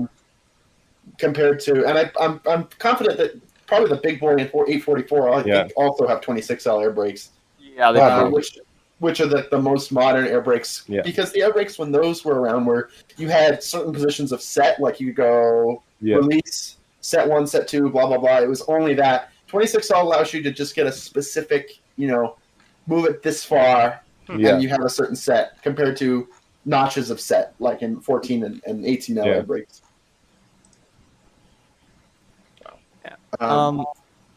Yeah. Okay, and then moving on, we have I guess the good and the bad. Como has broken their toy. I mean, what's the toy that Como though? The toy that was already broken for them. Yeah. Because of Wasatch. Yep. But yeah, they pulled an SP-18. They shattered one of the cylinder heads. So that's kind of the interesting bit of this. Lightning strikes twice, I guess. Although it's good to note that we do actually have the manufacturing capability to make these things still. Yeah. I know there are some things like with the Saturn V, those engines, we can't make them anymore. You and I probably watched the same video because I just watched it. Yeah. I just recently watched a video on why we can't build F1 engines anymore. Yes. But yeah, it's they're saying that Kate will only be out for the rest of the season. Okay, that's so right. Yeah. In fairness, they we'll did see. fix this, just about the same issue on SP-18 in pretty short order. Yeah, but that was the DNS, which has a decent budget to do this sort of thing and Also has the whole shot to do it. Yeah. So, again, going back as well to what Ellis you were talking about earlier, Monson Freezeback, which she cost like what $20,000 to restore. Like that was a 1472, and they just put like 20 grand in, and Yeah, boom, That bad. it was few months. it was so little time, and that I didn't even realize it was down for a 1472. Yeah, and then it's back, and it's like, oh, it's back. It's back from what? Oh, it's back from its 15-year rebuild. Oh, what already? Wait a minute, wasn't it running like? Yeah. Wasn't it just running? yeah. Let's see here. They stuck the motorcycle headlight on it, which looks hilarious. Yeah, it notes specifically on the Facebook post, in the 1930s, an ICC inspector came by and said a headlight was needed on the locomotives, so the railroad added a motorcycle headlight to the front. Nice. Yeah. It's like, yeah, it's a thing, we have it, we are there. And I guess quick shooting through more of the narrow gauge. The CNTS is resuming their full service. Well, they have. Including... Yeah, it's... Well, the problem is the crews are now all gearing up for the Victorian Roundup. Yeah. Which, hearing the stuff that's coming out of Chama, it's crazy. And they've been throwing around 89 because the Forest Service is kind of mad at them. They're throwing around locos left, right, and center because they need to get the power everywhere. They're looking at the old cars that they have that need to come out. It's crazy. Wait, what? But Why is the Forest Service mad at them now? remember the fart? Yeah. Oh yeah, that's right. Oh yeah. Yeah. There's a reason for that, but I'm not gonna give it because the person who is being slightly disgraced in the company, he need no more shame. Oh god. Um, Oh. but yeah, so they're getting all ready, and you can go see them now. They still have TSA, who has jurisdiction Yeah. over a lot of stuff. You'll still need to wear a face mask for it, but they are doing also some dinner trains Oh. late night. It's really cool. One of my friends who's the conductor there, he'll actually bring out his lamps if he's assigned. It's a good time, except for a couple weeks ago they had a generator failure, Uh-oh. so they're Ooh. running downhill with lights off, except for the lanterns. Yeah. So a generator on the engine, or? I think it was the generator for the cars. Oh, okay. I mean, that just So it sounds took like them a little while. that just sounds like a normal afternoon at the WMNF, but or a normal evening rather, because they don't have power in those cars. Some of them have lights, but they don't have power. Yeah. They're And speaking of the CNTS, RGS20 Trains Magazine is having a little solo run there. It's free 75 for the whole entire thing, that's but not even that bad. Like, yeah. So if you go, you might see Wyvold, you might see the elusive Mark, my music man, Leighton, the others. Jerry Day. Yeah, Jerry Day maybe. He might try the freeload. Yeah. We'll see. That looks to be kind of a fun thing for the people who have the money. Yeah. But And a less fun thing The for most- the people who have to do it. yeah. Yeah. Oh, The- like the crews that are going out there, like specifically the crew from the CRM, because I heard this from Wyvold, is they have to pay their own way in terms of like room and board and stuff. Yeah. It's like, oh my god, they're making you go all the way out there, and not even really helping you. And the best part is like some of the crew didn't know that some of these events were scheduled. So it's just I see in one of the Discord groups post the Facebook link, tag everybody else in the crew. We ride at dawn. We ride at dawn. Oh goodness. Like- So yeah, please treat these crews with respect. They're Yeah. taking a lot of time and effort, and frankly, everywhere right now is short-staffed because of the pandemic. So we treat were them with kindness. we were mean to number 9's The- crew yesterday. Aw. Not like on purpose, but here's what happened. We're pulling up to top of the mountain, and like about half the stuff that day was pre-planned, to the letter. About half of it was, we'll figure it out when we get there. So actually probably way more of it was figure it out when we get there. It just seemed like a lot of it was going very smoothly. But we're getting up to top of the mountain, and past top of the mountain is the steepest downhill grade on the railroad. And the conductor came through and asked, hey, so we haven't decided which way we're going to do the run by. Which way do you guys want them to do the run by? And it's like, one is a pretty gentle slope, and the other is the steepest grade of the mountain that they have to come up. They have to stop on the hill and then come up the mountain, back to top of the mountain. And we were like, oh, we want to see them do that. But Tyler's playing Fallout. don't tell the crew we wanted them to do that. Don't tell them it was us. But yeah, just about everybody voted for them to do that, and they backed that little number 9 and 3 heavy coaches down the mountain, and then started up on the grade, which was I think like a 3% where they were, and it gets up to really steep, like I think a spot grade of like 5 or 7%. Right as you're coming up to the top of the mountain, and so they get going, and we can hear number 9 working, and then they slip it and they lose all their momentum, and then they're just like clawing all the way up the hill, and it was incredible. They made it look. They ended up. I think they just gave it all they had, because we had seen 7 do that, and 7 made it look kind of difficult. But after we saw 9 do it, I think 7 was. I said to TJ, 7 was holding out on us.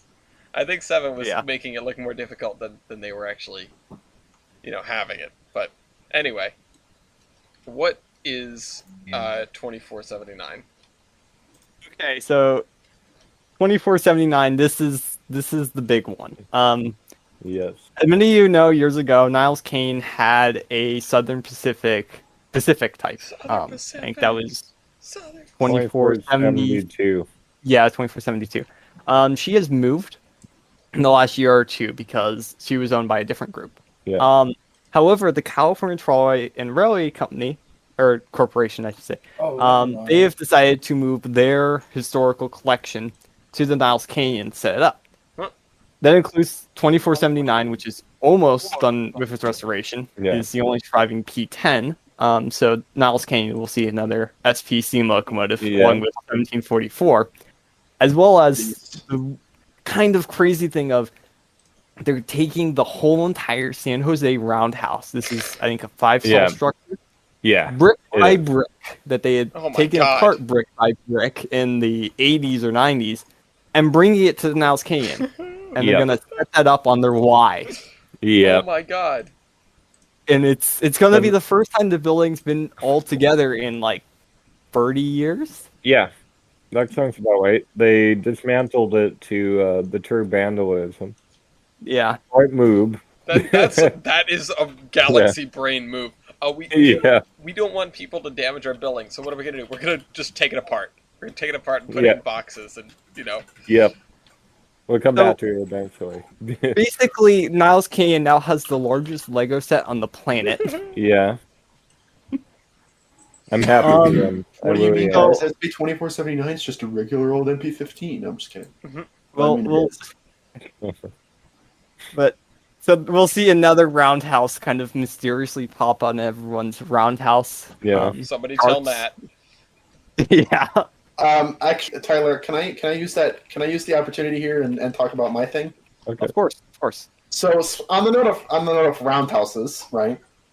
There's another and this is the same topic, I promise. But there is another steam locomotive currently being restored in a roundhouse, and that is UP 4420, or as we have nicknamed it, UP 420. Okay. Reason being, no, and there's a reason for this. Again, this is kind of I'll tell this quick joke. So, 4420 was a little 060 that sat on a park in Evanston, Wyoming, for a long time, for about 60 years. And as a result, it kind of got a little bit vandalized. You'll notice on the two domes. But if you look at the number on the front dome, when it was sitting in the park, people came along, took some black paint, and scribbled over the first 4. Oh, so it just said 420 on the side. It's just really funny. Don't support the vandalism, but it is a little bit funny.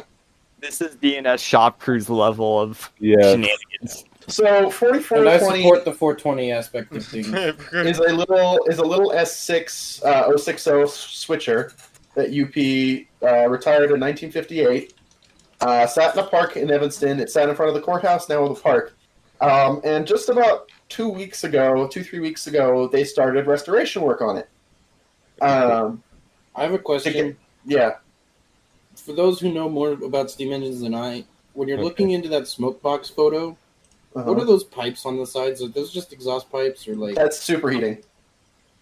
Yep. Yeah.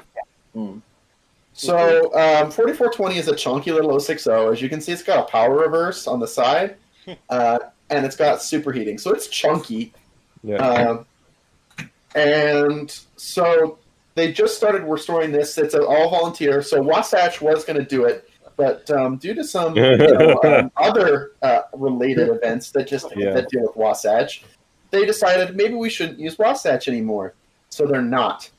Instead, it's an all volunteer force from. And when we went in there, what we were told was they have a couple guys out from the Nevada Northern who worked on 40 and 93. And just to look at the engine, help them go inspect it and stuff, and see what's up. So when UP retired it in 1957, what they actually did was they welded the smokestack shut. Okay. Why? That's a hell of a weld. Good move.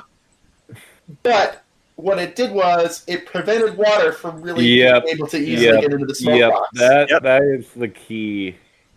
Because by 58, they had realized maybe these might run at some point again, so maybe we should help that. So they welded the smoke box shut. Good As a job, result, UB. You did what SP couldn't on one engine that will not be named. As a result, when they went in to look at the boiler, and the guys from the Nevada Northern, and as they furthermore take it apart, they're like, wow, this engine's in great shape. That's kind of funny. It doesn't look like it's in great shape from the outside, but the inside is what matters, and it's in good shape. Yeah. If you look at the side, additionally, nothing really has been stolen from the engine. It still has all of its safeties. It's still got the bell and the power reverse and all of that. So it's in really good shape. It doesn't look like it. And the boiler is a little bit rusted, which is, it's okay. Normal. That's what cosmetic normal. Restoration is for. But they're restoring it to operation. I know, but I'm trying to say that outside restoration is easy, and it's good that the inside components are all there and in good shape. So I actually was talking to them, and they have a crane and everything. They've got a volunteer force of about 20 guys. Is this in the roundhouse at Evanston? Yeah. Yes. They're restoring it in a roundhouse. Well, like in Evanston, where I was stuck that one day. Yes. Yep. That's cool. And the funny thing is, there is a turntable right there, and the turntable works. Yep. I wrote it today. Nice.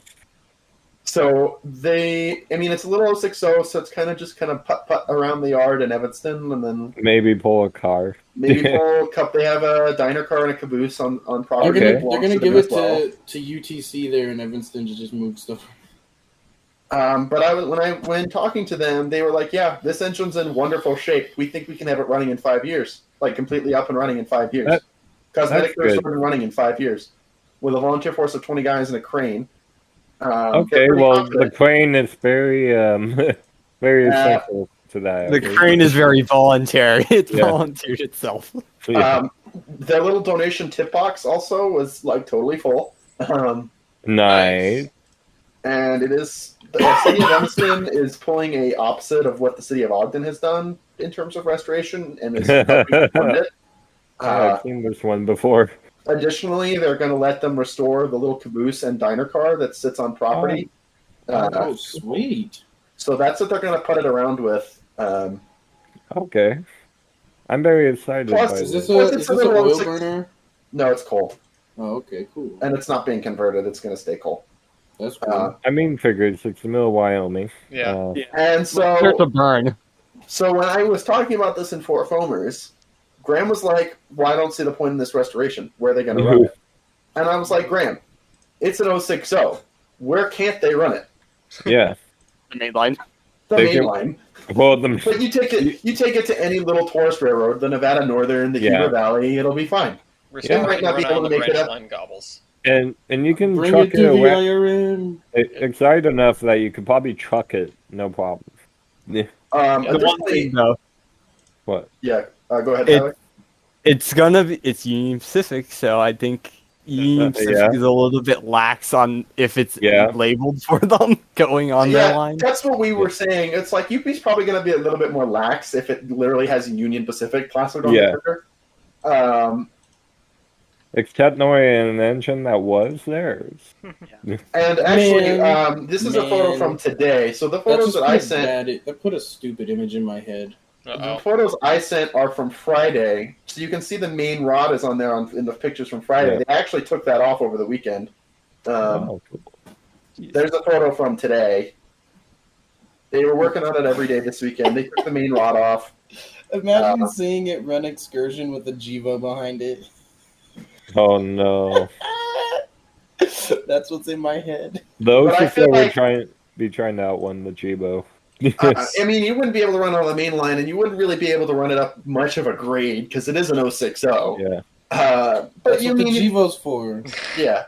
But if you have you can pull two cars. You can probably pull 2 cars up a grade of it, or by itself. Well, I'd reckon a few more than 2 cars, but it's the distance that's going to be your limiting factor. I mean, you wouldn't be able to run it on. You wouldn't be able to run it on Heber Valley, for example, past a certain point, because when you coming out of Provo Canyon, those GP9s are in Notch 8 with 10 cars. Coast to coast. Yeah. Can you imagine a coast to coast on an 060? Kenzie Well, syndrome. Well, Well, you it's see, like, I don't need to imagine. Haha. I'm going to point out that some railroads did buy 060s with extremely large tenders. And then they put the large tenders on their newer power or rebuilt power that's for the main lines, and then they just put whatever like tiny stuff they have in the shop on the 060 after they got it.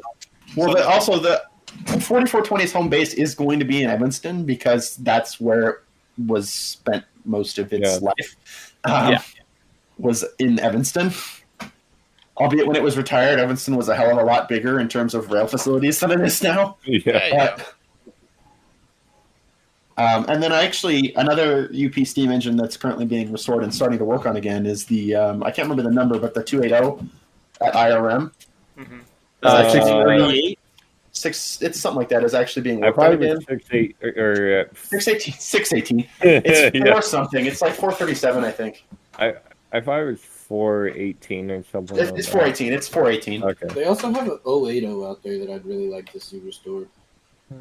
One on the mainline doubles. But the problem with the 280 at the IRM is that it's already started its boiler ticket.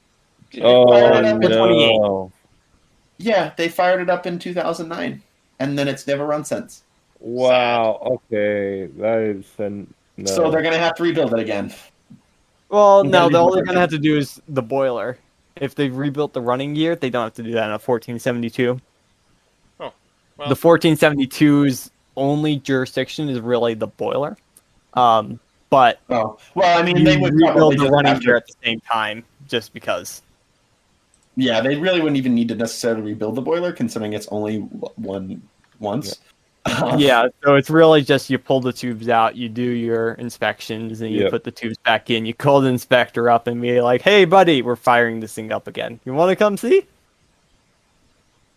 But we make jokes. We made certain jokes about certain other UP consolidations that shall not be named. That happened to be the double of 309. So multiply 309 by 2 and you'll figure out what we're talking about. Or add 600 to the end of SP18. We're talking about that. That's being worked on. I can't really give specifics on that, but it is being worked on. What's it's going to be done next time. A certain locomotive happens to be the double. If you multiply 309 by 2, you'll know what we're talking about. That's at a certain museum that happens to maybe be located in the state of Utah. Well, I want to talk about Utah a little bit, and we've harped on one topic for like 60% of our allocated time. A lot of time. It's good, though. It's good discussion. I just wanted to bounce back to Utah after one short aside, where we had 2 other instances of a building being relocated within the past handful of weeks. So I wanted to toss those in the cargoes for you. Indiana City moved an interlocking tower, and the CTA also relocated like a 3-story house just to get it out of the way. But yeah, Utah, in basically the complete antithesis of talking about railroad preservation, is building new railroads. Into a basin railroad. I wasn't sure what to call it. Is building the first new major railroad project since the CNW's expansion into the Powder River Basin in the 80s. So about 40-ish years. So on Monday, or I think it was maybe on Friday, the final EIS was submitted for the Uinta Basin Railway. Mm-hmm. The Uinta Basin, obviously, I think I've discussed it about 1,000 times on this podcast. But if one of the 3 viewers who will watch this podcast, well, the old viewers from previous episodes, they don't come back because that's right. So I'll explain it again. Yeah. So it essentially the EIS is sort of the thing that gets submitted to the SDB for them to make the final yes or no decision on building the railroad. I can't really get into specifics about things that were necessarily wrong with the EIS. I was told, but I can't get into specifics. But essentially, it's about 3,065 pages. a 3,650 page EIS, basically stating that they have chosen the Whitmore Park alternative routing for the Uinta Basin Railway, because in reality that was about the only routing that was actually commercially and economically viable, even at a 2.5% grade, which means your fuel consumption, even on that 2.5% coming uphill at empties, is going to be crazy. Anyways, so essentially the line splits just past Colton, Utah, which I was kind of hoping it would split at Cayenne, but it didn't. Basically, it splits at Colton. There's a bunch of loop-de-loops. I think there's like there's several like Tehachapi style loops on this railroad. It's really like modern engineering meets railroading, and it's very, very, very like technical. It looks like two of those loops are completely in tunnels. Tunnels, yep. So you go up here, and you have this weird little Galooly loop thing, and then you come back around, have some more loops. Kind of loosely follows Emma Park Road right there. The sucky part about this, in terms of being a rail fan, is that it's not really a chaseable railroad, just because of how much of it is away from the road. Well, it looks like there's a large stretch on 191. The problem is 191's at the floor of the valley, and the railroad's going to be way up high by then. Oh, well. Because see how the railroad goes, so it passes over 191 there on the south end by Emma Park Road, and then goes over, loops around in a horseshoe curve, and then there's that green blob that I have no idea what that is. Yeah. And then it goes up into a series of 5 tunnels, tunnel 1, tunnel 2, and then tunnel 3, which is actually set to be the longest tunnel in the state of Utah. At about 3, I think that's about 3 miles, something like that, about 3 to 5 miles long. Additionally, there's like a 2,000 foot and like a 4,000 foot long tunnel, followed by, as soon as it leaves the 5 mile tunnel, it meets 191 and then goes through like the 2 completely encircled. Well, one of them is a completely encircled loop, and I think the other one is a completely encircled horseshoe curve, and then continues to climb 191 for a long time, before diverging off just south of Duchesne and then running along the outside before terminating. The first terminus that they're going to build is south of Mighton, Utah, and then they're actually going to build into Leland, Utah. I think that's Leland, Utah. That might actually be Colorado, but I think that's Utah actually, because Vernal's over here. The interesting thing is a lot of the section of track past east of Duchesne is actually what the DNSL surveyed when they were laying west before they got bought by the DNRG. So the railroad should be getting quite a few trains a day. There's a lot of oil. A lot. I actually found out there's no coal mines up there, which was surprising. But there is a ton of oil. So they're thinking. Did you say oil? I did. They're thinking they could haul anywhere from about, I don't know, the article says 3.68 to 10.52. I don't know how you have 6/10 of a train, but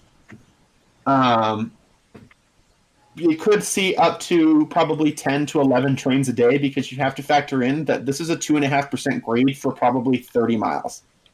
Maybe not that long, but quite a while. This is the way. So you're going to need like manned helpers, and you're going to need helpers up the wazoo. Yeah. So there's going to be probably 5 empty oil trains and 5 loaded oil trains a day, plus helper sets, which the Uinta Basin Railway isn't going to own any power. There's going to be no maintenance facilities. There's going to be nothing. All the train traffic is just going to be conventional, like run-through power. It's not going to have their own paint scheme. It's just going to be BNSF will pop a train that will show up with 5 GEVOs on an empty oil train, and they'll run that up with just the GEVOs. It'll basically just be a glorified joint line, just that sees significantly fewer trains.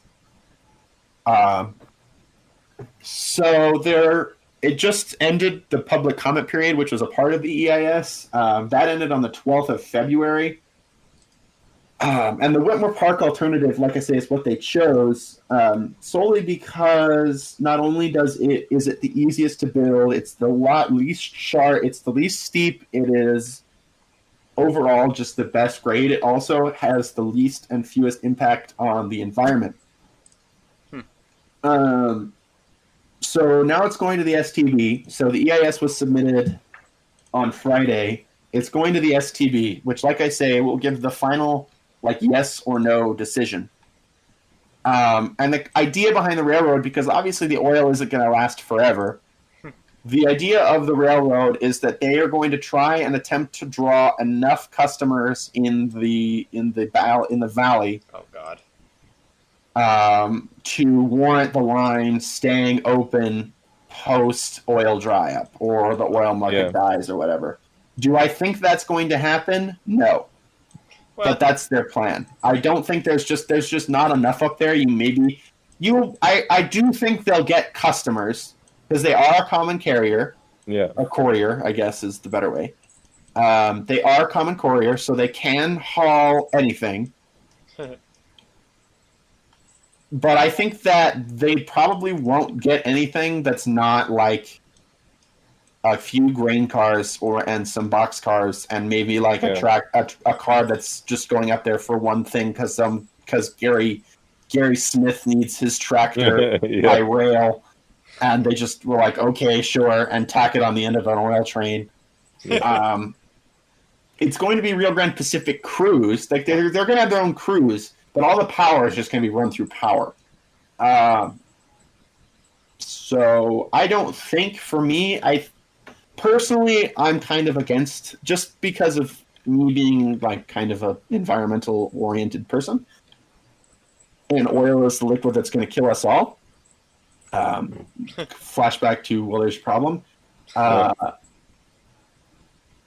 think I'm personally not really I'm kind of against this railroad just because I think oil's bad and we shouldn't be trying to get oil out, but I'm not really one to stop them, so... No, you're going to go lay down in front of the bulldozer. Yeah. I think it's cool. I mean, it's not going to be... It's cool, but I'm against building this railroad just because of oil. It's bad. You into Basin Railroad, justify your own existence, finish the prophecy, connect to Craig. I feel like that's honestly a part of their game plan at some point. I do know, and I probably you don't know. I can't go any further. He doesn't know anything. I know stuff, but I can't go any further. I know nothing. You can't get me, officer. I know nothing. Anyway. I can't go any further. I'd love to, but I can't. Well, we should talk about the other modern news, and then we can talk about mergers a little bit, which we're running a little bit long, but the miracle out of railroad news lately in the midst of catastrophe is that the Ketty Y is still standing. Still standing, yeah. So, TBA, do you want to take it from here? I mean, I guess. Okay. Everything's on fire. Everything's on fire as usual. The annual fire setting of the West Coast has come and is still going on. So you gotta announce the gender somehow. It's not. I don't. It's not even just that this year.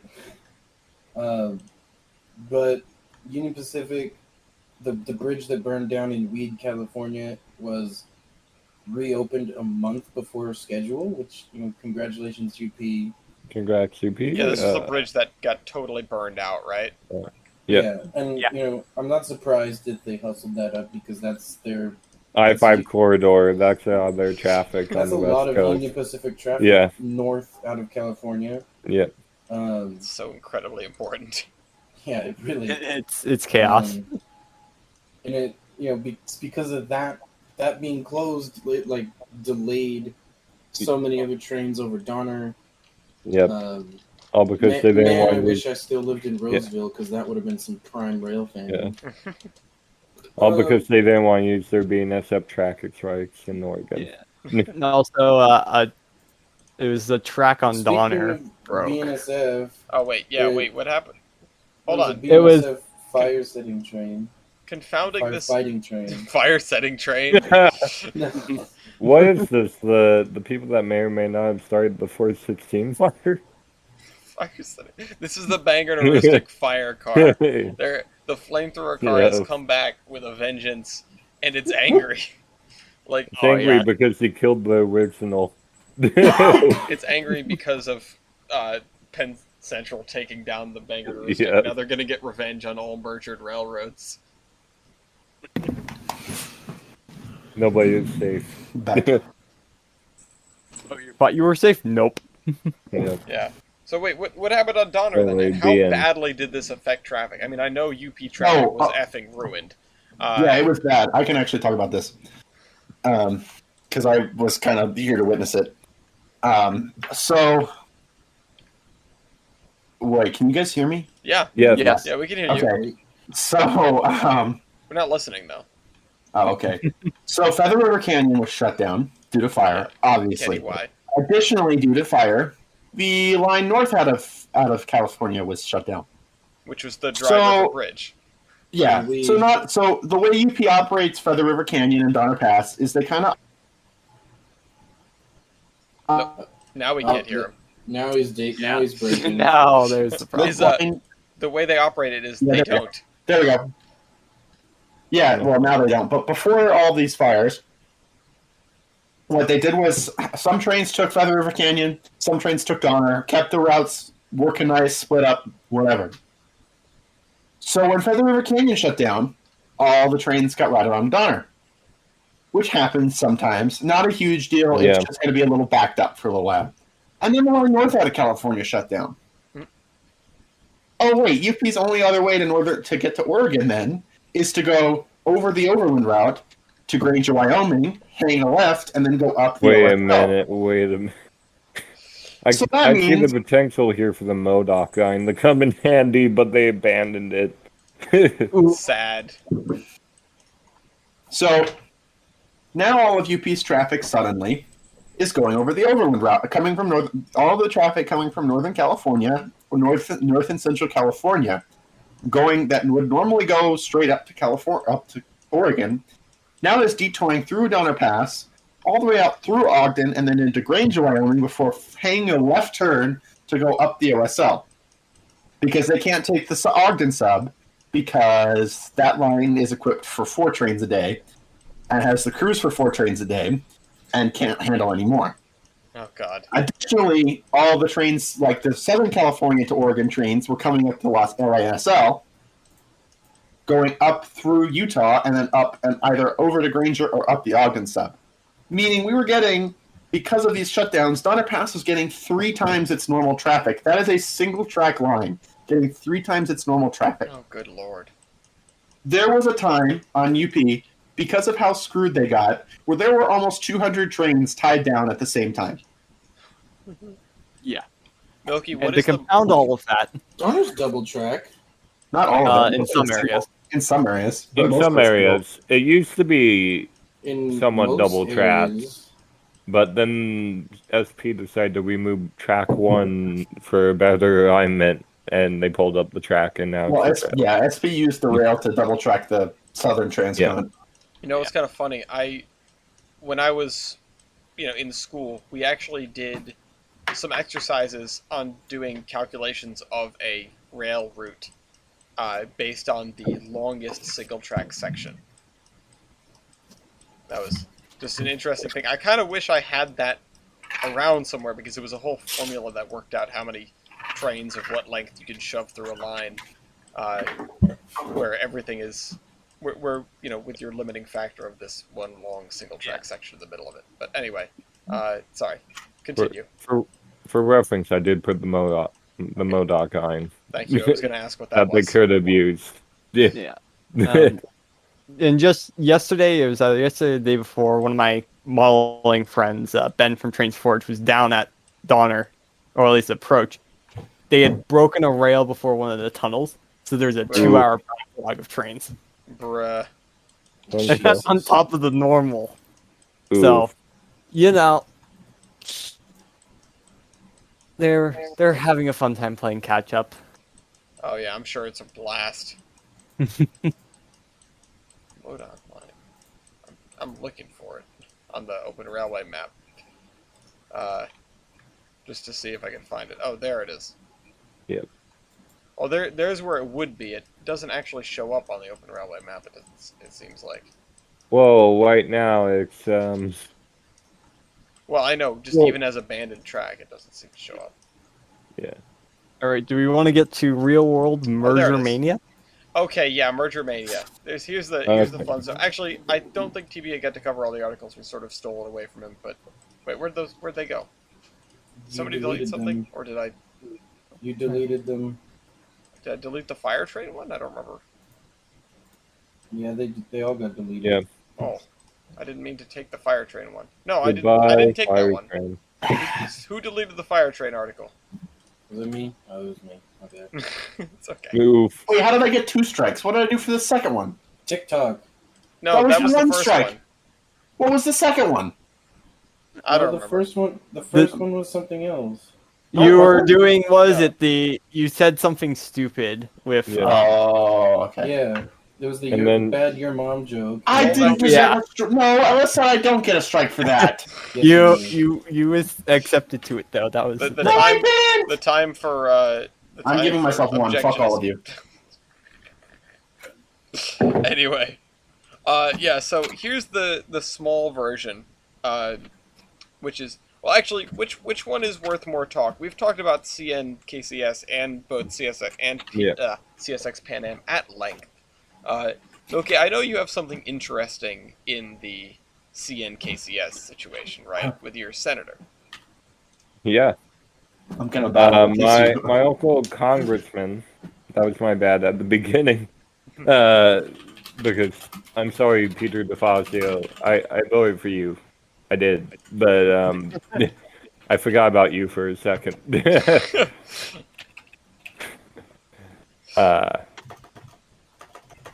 Disclaimer: vote for who you want to vote for. Yeah. I'm not endorsing him. No, straight ticket voting. But anyway, he sent a swangy word together to the STB to recheck the voting checks for CN and KCS. All right, you But- get him. Yeah. Was Kill this the as strongly worded as the Wasatch letter? It's a strong worded letter. It says, "Please don't." Please don't. Yeah. It has way more words than please don't. Which you can read in the Railway Aid article, Oh, okay. where it just goes into detail about why he is against it, which is cool. So pretty much one thing they said, I am concerned that this proposed trust is not in the public interest. This trust will reduce competition and prejudice the outcome of the STB's merger proceeding. So, and I agree with that because it would reduce competition by a metric crap ton in the Gulf area and just the Midwest in general. Hmm. Compared We're already to- at so low of competition, like... Yeah. Yeah, Good we job. we, Good job, we, guys. we don't need to make it more narrower than it already is. It's already bad. need to blow it up. Yeah. Break the companies up. Actually, Yeah. Yeah. Isn't this There was oh yeah, one of the articles in here is about Biden antitrust initiative, Yeah. and how it pertains to railroads and specifically this. Yeah. So Something I can get behind. yeah, now bring up more class ones. Bring back SP. Yes. Yeah, I'll pay anything for SP Yeah. to come back. Yeah. Yeah. Yeah. So I didn't get to read that article, but I saw it and sort of went, ooh, yeah, this is an interesting wrinkle. I know the executive order. Well, I guess it wasn't specifically directed at. Oh, was it specifically directed at railroads?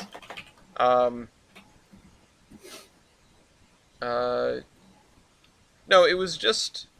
Yeah, it was pretty broad, but apparently it has specific language to the STB about how railroads have performed when it comes to Amtrak, which is an interesting one. Canadian National earned a B plus and showed substantial improvement in 2020, previously earning a D plus on average, and only NS scored worse. Oh, sorry. Oh! Sorry. There's some shade there. No skillets, bro. Does KCS have like the highest score? I don't know. Do any Amtrak trains run on KCS? No. The highest score was CP. Yeah, that doesn't surprise me. And I Yeah, want to no. point out, I actually have a story to tell with this. Okay. I remember I mentioned earlier that I spent a day on the CP with ATCS monitor, right? Mm-hmm. Yeah. So we missed Amtrak 8, which goes to Chicago, but I followed an ATCS monitor, and there were 2 freight trains in front of it, both of which were thrown into sidings well ahead of Amtrak 8, so it could fly by. Bravo! And then when Cab. Amtrak 7 comes by, it was the same thing. There were 2 freight trains in front of it, and I was not complaining. I was like, I'm going to get 2 more trains before Amtrak. Nope. Both of them were thrown into sidings well before Amtrak, and Amtrak was given the green light straight through. And I was like, Actually, I incredible. understand why CEP gets an A. Yeah. They deserve it. That's how it should happen. Yeah. I mean, come on, Yep. guys. You get 2 trains a day, 1 in each direction. Is it really that hard? Yeah. No. And it made up time. Amtrak made up a ton of time. Like, it left Chicago. Yeah. It left Chicago like an hour late, and by the time it hit us in Red Wing, it was only like 18 minutes late. Wow. That's Yeah, good. It's that'll do actually really impressive. I get if it's like a long way behind, because typically you schedule them in blocks. Yeah, and But like, if you're only like 18 minutes late, then yeah, CP's doing a good job by moving their stuff aside as they scheduled. additionally, it's kind of interesting to note that I actually left Red Wing on time. It made up. So I'm following this. So the one, oh, that's stale. It left. That's because the map's bad. Shame, No. shame on you looking at the Amtracker. Yeah. I know. I'm disqualifying myself. I already looked at it anyway on accident. So it's fine. Gulag. I know. I looked at it on accident anyway, so I don't get to participate. Anyway, what was I Amtrak like regularly makes up time on the CP. I think there's like 3 trains in total that run on the CP. I know it's not just the Empire Builder. There's 2 more, I think. I can't remember what they are. I know one of them is in New York. One of the New York Vermont area trains runs on. That's the Adirondack. Montreal. Yeah, the Adirondack runs on CP. And then I think one of them runs on CP once it crosses into Canada. Yeah. Because there's the one that goes up to Montreal. That's Or the that one's Maple the- Leaf. Yeah, the one that runs up to Toronto, I think, crosses and runs on the CP. But obviously it didn't this year. Train coming on La Plata. Nice. So CP does a really good job with Amtrak. Like, really good job with Yeah. Amtrak. And you got to remember, like that main line I was on in Red Wing is like the Chicago to the Western Canadian. Is the main line from Chicago to the Western Canadian Abyss. So it's pretty busy. We just kind of went on a bad day, but it was pretty busy. Yeah. Anyway. Well, what else apparently was busy was our merger shooters Oh, God. for KCS. There was 2 other ones. One of them is Blackstone Group, and the other one is Global Infrastructure Partners. I think I only know Blackstone out of those 2, but I don't know them that well. What do they own? We've heard of Blackstone. I've heard Yeah. of Blackstone before. But I have no idea what they own. Blackstone Group owns a whole bunch of stuff. What do they own? The Blackstone Group owns... They own Allied Waste. Okay, that's All right. very notable. And they own Hilton, Okay. Comrade Hilton. the Comrade Hilton one. But they they also own their- participate in the deforestation of the Amazon rainforest, so no good there. Yeah, but doesn't Yeah. everyone these days? They own United I'm Biscuits. going out there with an axe tomorrow. I own 1 square foot of property down there. So. Oh, And then I don't know about global infrastructure. They're also condemned by the United Nations for something. Okay. bruh. I also like how KCS Oh, they paid that $700 million merger breakup fee to CP, and it made them lose money in the quarter. It put them at a loss of $431 million. Ouch. You know what Blackstone also owns? What? Houghton Mifflin, the people who make all of the textbooks. Oh, nice. Oh, F those people. So, I hate Blackstone. Yeah. soon care about enough, the if you go to rainforest. public school, you might be taking textbooks from the same people who own KCS. Or tried to, anyway. Yeah, tried to. We're Ironic. great at this. They sure about bid. They sure about bid the Rio Grande for SP. The real question is, what was their MO here? How did these different products align? They're just snapping up different, I have no idea. you know. They need it for their history division. They're like, why not? You can buy whatever you want when you have that much money as a firm. Yeah, they're producing history books, but they're also producing things that. You can do online now, guys. Sorry.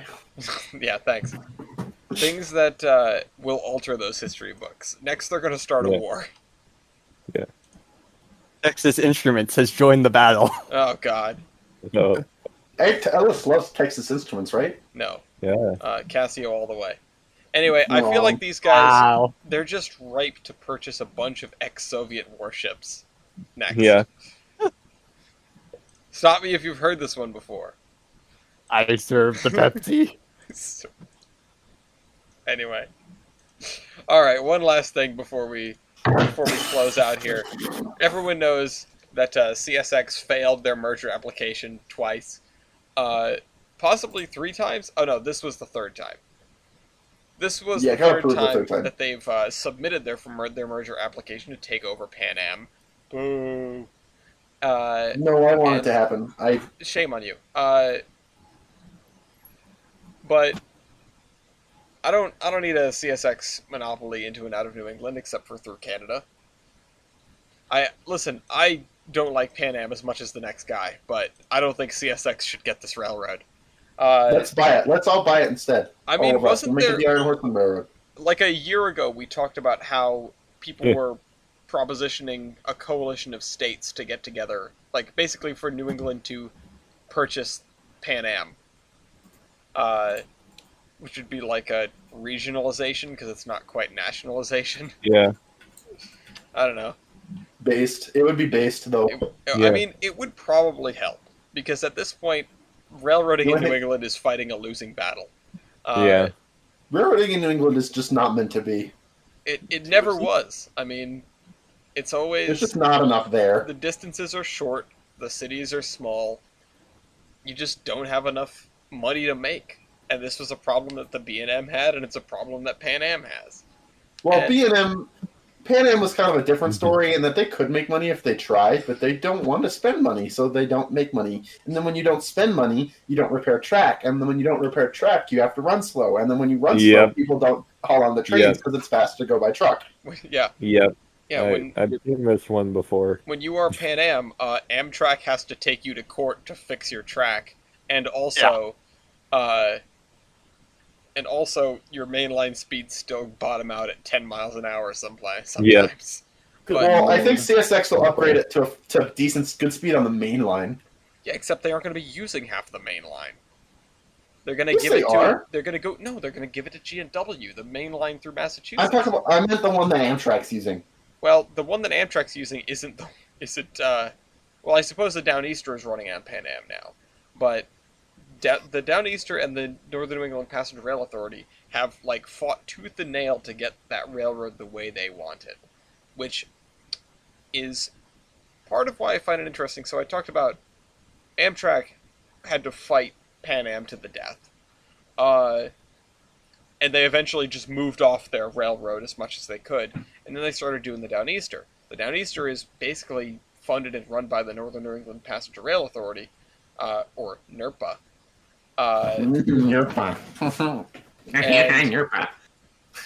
While Amtrak is not in favor of the CSX Pan Am merger as a whole, NERPA is, believe it or not. And I suppose it just seems backwards to me. Like, I feel like Amtrak would be in favor of it because they hate Pan Am so much. And I feel like NERPA shouldn't be in favor of it because it means that all the deals they've made are, void. All the rapport they've built with Pan Am is gone. And the headline here is that support comes after CSX offers assurances over Downeastern service. They freaking better. But because I know NERPA is not giving that, they will. You can take the Downeaster away from them with their cold, dead hands. Like, they really wanted this train, and they finally got this train. And hopefully, I guess this means that CSX has given them the thumbs up to help them in not just the Downeaster, but other things. And it sort of moves me to the side of, okay, if they're making progress with CSX on this, I guess for the greater good, I should be okay with this. But yeah, Amtrak doesn't like it because CSX is giving them trouble down south. And we actually have an article on that as well, where it was the Surface Transportation Board saying, hey, CSX, suck it up. Amtrak is allowed to do this. So, I don't know. It's interesting how CSX is basically saying one thing and doing another. I'm not sure. Kind of sus. Yeah. But that's real life Merger Mania right there. I wanted to do Merger Mania last game night. I might propose it again this upcoming. But anyway, I'm going to throw that Gulf Coast doc in the cargoes for everybody to look at, or that article rather. And that means, without further ado, it's time for advertisements. Achilles? Okay, I love how you call to me first. Well, you said you were going to do it at the top of the show. I don't actually. Yeah. I did say that, didn't I? I said that. You did say that. I said that. So if you want to watch my chase, I don't actually have the footage from the rest of the Duluth section or the CP section up yet. Mostly because I'm fucking lazy and I don't like editing. Hey, we all. I do, however, have the chases from the Grand Canyon Railway up. Or not the Grand Canyon Railway, the North Shore Scenic Railway. So if you want to, so if you want to, yeah, that's next month. Yay! If you want to watch my chase of SD18 DMLAR SD18 193 up the North Shore Scenic, SD18, yeah. SP18? SD18. SP18 is good. It actually, I caught it in a higher notch in a lot of places, so there's a lot of good sounding clips in there. I also have the new camera now, so my quality of video is significantly improved. Good. I've had it for a while, but I've only uploaded one video with it. 2 videos. But yeah. Also, 193 is a kick-ass P5A, so, for what it's worth. Okay. And that's all I've got to say, so. Alright, anybody else have any other advertisements? Elevated No. Rail Productions? Yeah, go check me out if you feel like it. I don't know. Alright. You are required by law to check me A out, ringing guys. endorsement. Okay, you got anything? Nope. Not yet. All right. Well, American Road, Summer of Pine Valley, check us out. We've got a Discord. That's where you can see all of the stuff that I'm actually allowed to share. Besides that, I approve of the DNS. Go there. K28s are love. K28s are life. What is this? I'm looking at this Amtrak proposal, and I'm actually kind of on board with this, but I'm really wondering how they're going to fit Sky Harbor in here. Oh, what, the Tucson? Yeah. Yeah. We can maybe talk about that more offline. I Yeah. would have liked to... I did read through it, because I had many different thoughts. And then I eventually traced it on the map and went, Oh, all right. I guess that's fine. But That's it just reroute the chief. Yeah, Well, right, actually, no. It's Sunset Limited. Yeah, Yeah. the problem with that is that that whole section of track west of Phoenix is kind of. Well, they're except they're going to proposing use it for bringing that this. back. They want to use it to get it to what is this? San Bernardino in Yeah. LA. Yeah. I mean, it's feasible. They're proposing reactivating it for this. So at that point, why not just keep it? Yeah. Who cares about Also, Maricopa? buy Phoenix Union Station back. Come on, it was Oh please, they can't literally even Phoenix afford to Union maintain Station- Westerly Union Station. well. No, this would probably be the city buying it. I'm gonna be Okay, honest. that would be better. The city, I think the city had it. No, that was UP because they sold it to Sprint. Yeah. Anyway, Literally, the attic is haunted, but you know, who cares? What attic? If the can, attic can of you Phoenix sell a Union. train ticket to a ghost? We can try. Profit Yeah. is to Yes. be made. Profit. Anyway, Yes. The funny thing about the Sunset Limited extending up to San Bernardino is that there's no way coming off of the Sunset route. There's no actual way to access San Bernardino Station. it'll be fine. Actually, Because you I can't don't go on know. I Metro don't think it Link. was. I don't remember it actually being San No. Bernardino. it's It might have been it's LA. they go right next to it. They go through Loma Linda, I and was then to gonna say- Riverside. And then they also stop in Riverside. Yeah. I So was they- going to suggest if it was San Bernardino, just rebuild the Pacific Electric. Yeah. Yeah, let's just They actually should let's just do just that make anyway. this train Yeah. daily. I honestly wish Let's this do that train was anyway. daily because it's kind of cool. Oh my God, they're gonna run it for 10. Oh no! Oh no! Are they gonna run The it through depot is Tempe? gonna be there, but they're redeveloping that area. It's gonna be hilarious. All right. It's- Well, Oh, again, we'll talk about it a little more after the show. If only we had a sort of post-show thing to do. Unfortunately, we don't have time. updated. Oh wait, no, the Amtrakker's back. It just came Hey. back. All right, cool. Oh no! When I saw it, it was outdated, so I can still participate. Yes, yeah, you when I can. saw it was outdated, it was outdated, so I'm fine. Okay, so what's our latest train on Amtrak? I'll go first. I'm gonna say I know 5 has been running late. I know the Zephyrs have been running late. I feel like it's probably a Zephyr just because I know they've been always running late lately. They're So, always late. so I'm gonna say eastbound Zephyr. Okay, gonna say eastbound 5. Zephyr. What do you say, TBA? 5. 5? All right. That's the same thing. Yeah, same difference. Whatever. Yeah. Milky? 14 if it's running. 14. Let me check on it. Looks like they're running up to they're running the full length of the Starlight again now, Good. right? Yeah, I 'cause the don't bridge is actually open. see a 14 on the system. Really? There should be. Oh wait, no, this is ending at Klamath Falls, so they aren't running the full length yet. F. They should Okay, be, the bridge is then. open. Yeah, give them time to actually get them. Then- oh wait, there's then- 1014. Got it. Found it. Okay. The special. Why is this 14. train here in this photo, but not The in this special one? 14. Yeah. Yes. And Tyler? Okay. Is there a northbound Coast Starlight on the? Jesus Christ. That's 14. Yeah. That's what I did. Yeah, So we'll go we've with got that. 2 for the Okay. 5 and 2 for the 10. Double down. Let's see. See what the Let's fire start does. with 1014.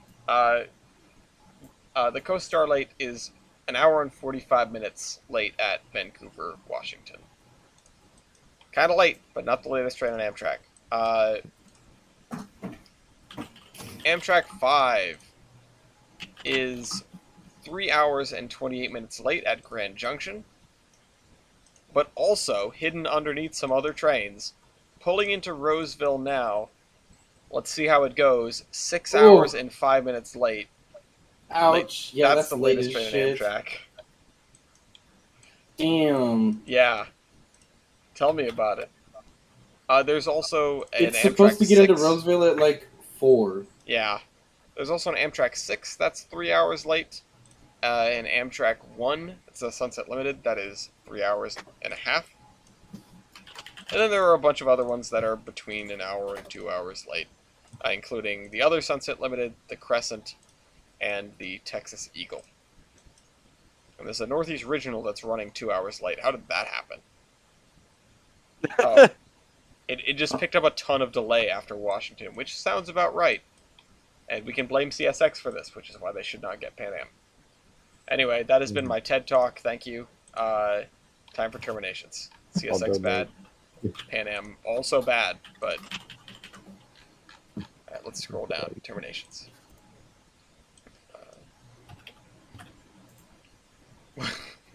I don't know what Achilles is doing, but I'm afraid.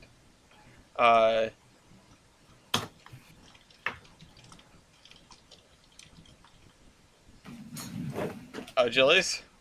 That's good. It's good. Yeah, I'm just what the Oh my god. Alright. UP's newest attempt in 4-axle power. Achilles with 2 points. Do you wanna read that out? When you see, have you guys happened to see UP 2564 out on the rails? The newest It's my favorite. It's the extended I cab sure unit. haven't. It's I've seen an F-150 like this. Yeah. Anyway, I would just like to say that in honor of the main narrow gauge restoring 4 and 8, soon TM, that we know once and for all that 2 foot is what the people want. TBA? Don't work for FedEx. Don't even think about it. Just don't. Save yourselves. It's terrible. Tyler? Good advice. Always bribe the engineer with a donut. I'm afraid of the context. And Milky? 2 foot may be what the people want, but I want the Willamette Valley Railway, preferably 9 this flood in 1996. Oh my- But it's the Pudding River living up to its name. Or like pudding. Yep. Oh my god. Anyway, if you want to be on the podcast, you can join our Discord in the link in the description, or the document in the description. You can also see all the documents that we looked at on the podcast, the link to the camera, all sorts of other fun stuff like that. The Classroom Mantle of Responsibility. And I'd like to thank all of my co-hosts. That'd be all of you guys. Thank you. I'd like to thank you guys, the viewers, and Steve Lanso and Wes Barris of Steam Locomotive for their incredible database. And all sorts of people in Railroad Preservation, because generally you're all awesome folks. Keep on keeping on. Yeah. Thank you. And Thank you. we will see you again in a couple of weeks. I would like to thank Virtual Railfan real quick just for letting us use their cameras. Of course, we have not got a copyright strike Yeah. from Virtual Railfan yet, so Yeah. go watch a couple grab bags. Yeah. We appreciate it, VR, Virtual Railfan. VR is like, Your I have thing's no idea. 16 who you are. millimeter. You know, I'm sure they don't even know Yeah. we do this. Just one person. I mean, I don't think I've been recognized for the Terminus podcast. I get recognized for the Chronicles, but maybe someday. They were green. Bye. Audio Bye. signal. Hey.